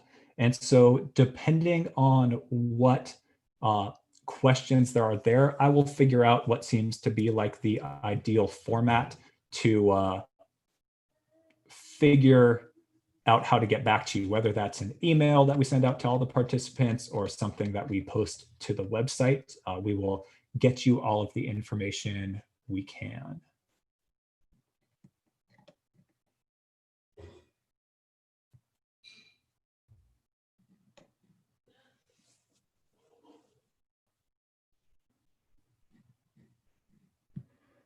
And so I think what I'll do is, why don't we leave the poll up for now, and we will answer the last remaining questions as we go. Okay, you want me to read them to you, Scott? Yeah, let's do that. Okay, so here's one. It says, we get rats and field mice in our yard. Are there any plants that would discourage them from coming into the yard? We are off of Chino Hills Eucalyptus Trail. Well, if you are off of Eucalyptus Trail and there are lots of eucalyptus, that might be a lot of it with that eucalyptus leaf litter. And if there's any way for them to get up into those canopies, that can be part of it. There aren't going to be any plants that will specifically discourage it. What if that's a big concern for you? You're going to want to think a lot about structure. Maybe do a little bit of research about kind of the structure of where those plants live. And in general, probably what you're going to want to do is have a landscape that has a lot of maybe either taller trees or shrubs where you are able to limb them up some, like redbud, manzanitas as they grow in, even coffee berries. You can cut away some of the lower branches and expose more structure and have maybe that, and then some lower kind of material, lower plants like, depending on the amount of sun, yarrow, strawberry, penstemons, red buckwheat, but maybe staying away from the larger bunch grasses or some of the larger shrubs like the salvias, the sages, which might have that kind of structure that rats and mice might want to nest in. Okay, so the next one, will the drainage trench, so I'm assuming the French drain next to the asphalt, accelerate cracking of the asphalt? That is a good question. If you are, so if you have concrete, generally not going to be an issue. Asphalt, it potentially could. Something that I would do if you have like good condition bender board, 2x4 wood edging, sometimes asphalt has, that should hold things in together. If not, as I dug that, I would in fact probably install like some redwood 2x4 edging with some stakes to hold it in. However, I have the luxury of the fact that the asphalt driveway in my yard is so cracked and in poor condition already that it's not really going to make a difference to me. This one, it was from the chat. It was regarding ideas for parkways, like a 12-foot by 4-foot section. Okay, that is, yeah, some basic tips for parkways. One of the first things that you're going to want to be looking at for parkways, and one of the critical things, is plant height, because generally, and always look in terms of local regulations, because it can vary a lot by the city that you're in, what you are or not allowed to do with parkways. Some cities are very restrictive and want you to submit a specific parkway plan. Most cities around here aren't that restrictive, but really, especially anything over 3 feet in height, that's not going to be like a full pruned up street tree, is starting to get to where it could be a bit of an issue as a visual barrier for seeing like a pedestrian or a bike rider if you're backing out. So normally you're thinking about pretty low kind of stuff that can take the intense heat. One simple way to go, especially if you have existing trees where there's roots in the parkway, is with yarrow, which can be periodically mown. It's going to take a little bit more water than a true bare bones native landscape, but will be beautiful and have good habitat. But for something really simple, oftentimes people will mix lower native bunch grasses, like the stipas, the needle grasses, with wildflowers, and then maybe some stone. So it's a seasonal wildflower display that's beautiful in the spring, but then becomes calmer in the summer. And sometimes mixing that in with some perennials, like maybe the Margarita bot penstemon or the red buckwheat, which again might require a little bit more irrigation out in that, if it's kind of full sun, maybe that'll be twice a month. And both of those plants, as well as the yarrow, are flexible on irrigation. They can take that twice a month irrigation without freaking out and can help them thrive. So those are some basic ideas. And then that is also something looking forward to launching, if everything goes as planned, in July, is that all of our landscape templates, and we'll have a number, I think probably 4 to 5, that have a either all or high proportion of native plants, are going to have front yard examples with parkway designs. And so even if you're not going to be doing a whole yard, I definitely would invite you to come check on those later in the summer if you're still thinking about design, and look at the parkway examples that we'll have there. Great. Okay, the next one is what type of watering system is used here? So this came in when we were looking at your yard. So what type of watering system are you using at your home? Okay, yeah. So what I am using at home is It's still an overhead spray, but it's a high efficiency overhead spray system where basically, with some improvements from the original sprinkler system, because the original sprinkler system wasn't put in with what's called head-to-head coverage, which is each sprinkler is supposed to have the range where it actually, the spray hits the next sprinkler next to it in every direction. That's really how to get a good even watering system, and is a best practice for any, whether it's lawn, especially critical for lawn actually, because it needs that even watering, but any kind of site. So I moved a couple of sprinkler head locations from the original system.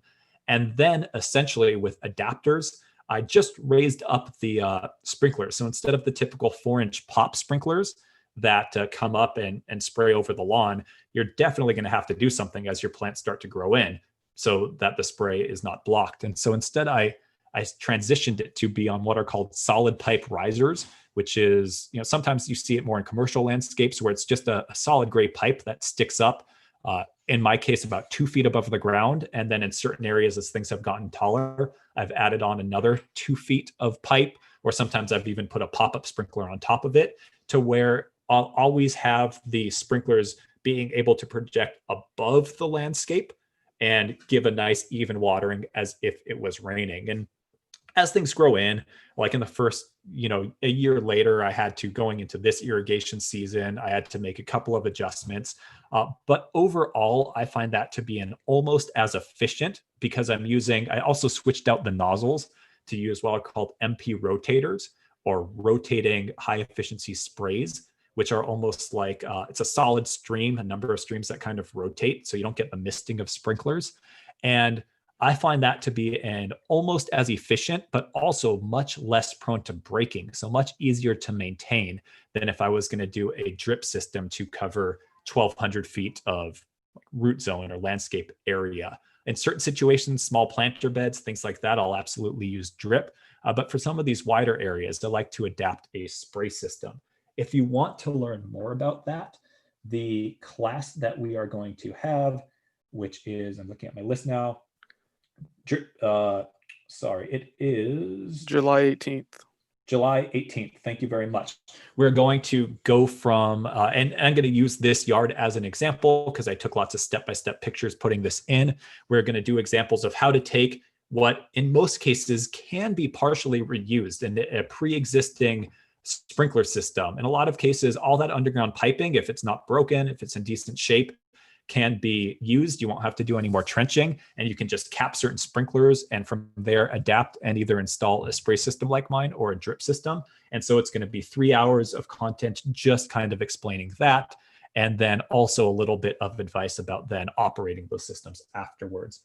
And then for some of the also basic principles, like we talked about, that head-to-head coverage, the high efficiency sprays, I would encourage you to attend any of our upcoming irrigation classes, which Brandon, who is our in-house irrigation water management expert, is going to be leading, and you'll get a lot of that background information as well. Awesome. So we have, I think, 4 more. So this one, I'm about to sheet mulch on my lawn in about a month. Can I stop watering my lawn now? Yes, you can, with one caveat.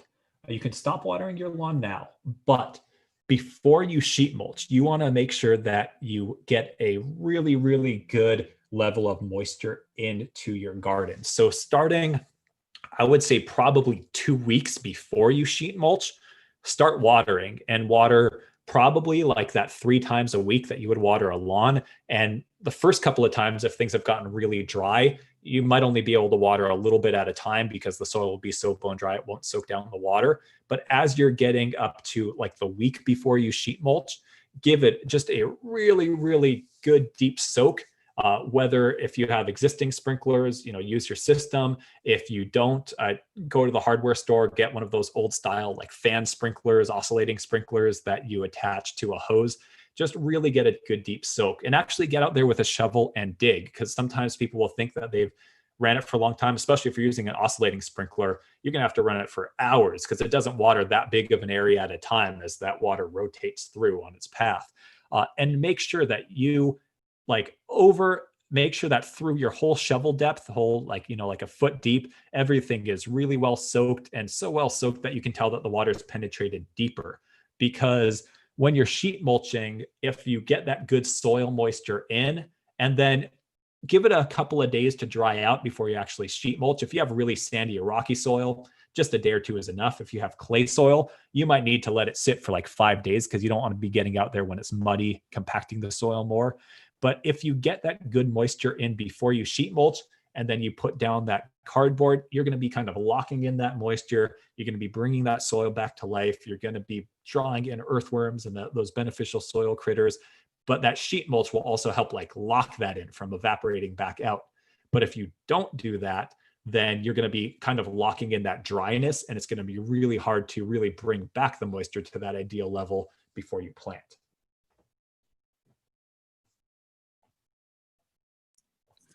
Okay, next one. So it says, is all of this on the website so I don't have to take notes? Lots of underground animals that have munched the roots. Do I need to put my plants in underground baskets to plant? Okay, a couple of good questions. Yes, so all of this will be on the website. You can already download a PDF where every slide of this presentation is a different page in the PDF on our website at cbwcd.org/presentations. That's actually, let me see if I can go back. That's on the next slide here. And then assuming we started things up, assuming all went well on the technical issues, because it's the first time we tried it with the YouTube co-live stream, then we will put the full recording of this presentation, as long as there were no technical glitches, as well onto our YouTube site, which you can link to at cbwcd.org/YouTube. And then for underground, so it sounds like you probably have gophers, maybe moles, but moles are actually going after worms and things like that. They're carnivores. Gophers are the ones that eat plant roots. And definitely for people who are in our wildland interface areas, especially like Chino Hills, parts of Claremont, Rancho Cucamonga, and Upland, gophers are an issue. Gophers don't go away by just wishful thinking, definitely. So you're going to have to do something about it. If you have a lot of gophers, yeah, planting in baskets can definitely help. You can build your own baskets out of chicken wire, but that's a lot of labor. So there is a company called Diggers. If you just Google search Diggers gopher baskets, they sell nicely made gopher baskets that are more expensive than if you just get the materials and build them yourself, but they're better built than you can make them yourself, and they ship kind of flat, and you just kind of pull them out and fold the bottom corners up, and you kind of have this like instant basket, and those work pretty well. You're going to have different sized baskets for different sized plants, and then they'll give you instructions. You need to leave a certain amount of the basket poking out of the top, and things like that, so that the gophers can't just kind of climb over into them. So there's some stuff to it, but if you have a lot of gopher activity, that will help you. Okay, so this one I think ties into the bird habitat. It says, is it bad for feral cats to come into my yard? There are about 5 feral cats that come into my yard nightly. Yeah, so it's not ideal, but it is just life living in the suburbs or the city. I have probably 3 that I see in my yard at different points in time as well. There's a couple things you can do about it. The first one is for features that you know are going to attract birds, like bird baths, or if you do bird feeders. We have a couple of hummingbird feeders that my girlfriend keeps clean and tends to and refills. But other than that, we just have so much seed from our natural plants, so we don't have bird feeders. But for things like that, you can do some basic research online, but essentially you want to put them somewhere where it's not going to be easy for a cat to pounce. And so bird baths, and the birds kind of know this too, and will go more often to bird baths that are elevated 2 to 3 feet off the ground, and that don't have, there can be shrubs nearby, and that's actually a good thing, but there's not like tree limbs nearby where a cat could be up in the tree and easily pounce down on them. So they like that. And then they like a little bit of cover nearby. So they like to be able to feel like they can get from the bird bath, like into a mid-sized bush pretty quickly, so if they need to escape a cat. So that's number one thing you can do. Just make sure you set up any of those features correctly. And, I love cats, and it's not the cat's fault. I have 4 rescue cats at home that stay inside the house, and so we set up the windows so they can look out at the birds. But to be honest, you will often see me at a certain time in the day. I would say kindly escorting a stray cat out of our yard, which really looks like more like me chasing it along. And I don't harbor any ill will against those cats, but I just encourage them to shoo out of the yard as I can. Overall, on balance, if you do all of those things, I can't promise that they will never get a bird in your yard, but I strongly feel that providing that habitat, providing those nesting sites, providing that food is overall going to tip the balance in favor of the yard doing ecological benefit for those bird populations.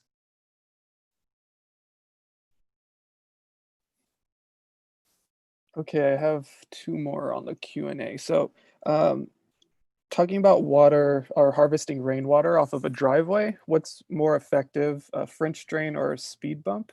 Think like Uh, mounding.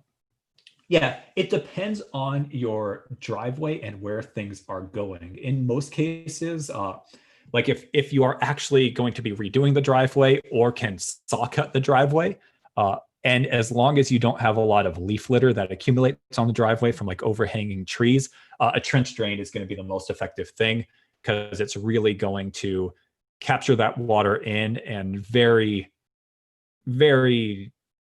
do a very good job at directing that water to like the entrance of a swale or an infiltration basin or something like that. And also, it's less of a pain to drive over than a speed bump. That being said, a speed bump or something like that can work definitely to divert the water. You're just going to have to be really careful where that speed bump kind of meets the landscape at the edges. Maybe that mound will have to go a little bit farther into the landscape to make sure that the water is not all kind of like lost and just all wants to instantly kind of run down right at that corner where that water hits the edge of the driveway, if that makes sense. So it's kind of site specific, but trench drains do tend to work quite well. There are really nice kind of metal grated trench drains that can work, or sometimes what people will do is they'll saw cut with a concrete saw, like a 4-inch gap at one, or most likely if you're going to do it with filling it with gravel, multiple spots in the driveway. And then a trench drain will have more water capacity, but again, you have to buy something. It's a lot more stuff to put in, but you can cut in multiple places these 4-inch strips and then fill them with like a coarse gravel that will kick some of that water out to the side and absorb some of it in place. Yeah, a couple of different options. Yeah, I just wanted to chime in when Scott was teaching our group about site evaluations and things like that. One of the great ideas was for us to go out during a rain event so we can actually see where water is kind of moving on our site, before and apply that into the designing plans.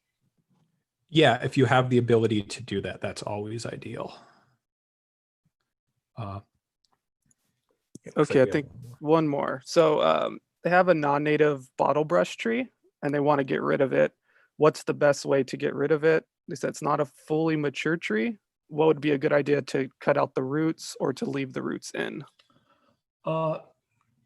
I would start, if you know you're going to get rid of it, I would start with, before you even take it down, dig around some with a shovel and see. I don't really know how big it is if it's not fully mature, but basically if there's a lot of roots densely around the base and a number of feet out, and you're going to be trying to plant new plants in that area, it'd be better if you have the ability to remove the roots. But if that's not in the cards, if it's not in your budget, if it's not in your ability to do it, if you're going to be doing the work yourself, then you can leave the roots in. And even if you get a few sprouts coming back up, you can just dig out the sprouts that come back. And then another thing to think about is do you want to remove that bottle brush tree? There can be a lot of drop of the flowers that might just be the wrong tree in the wrong place. But a bottle brush tree does have its own habitat value and is a very tough Australian Mediterranean climate tree that can adapt to the conditions of most native gardens. And if it seems like it wants a little bit more water, you can just leave a hose near the base of it, or run a like off of a hose, a soaker hose every once in a while, like once a month extra in the summer. But bottlebrush trees are excellent pollen providers for hummingbirds. I think butterflies will also use, I mean, they're nectar providers for hummingbirds.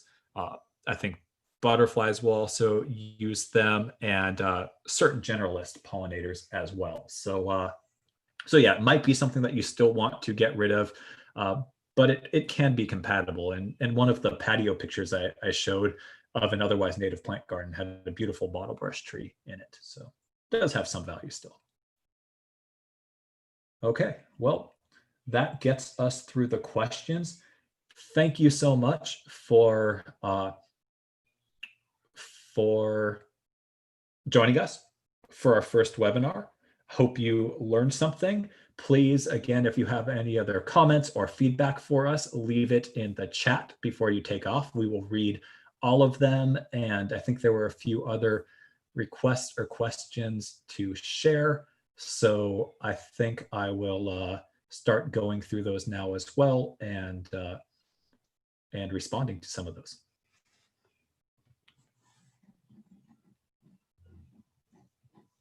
And hope to see you again, or talk to you again in a future presentation. And with that, I'll sign off.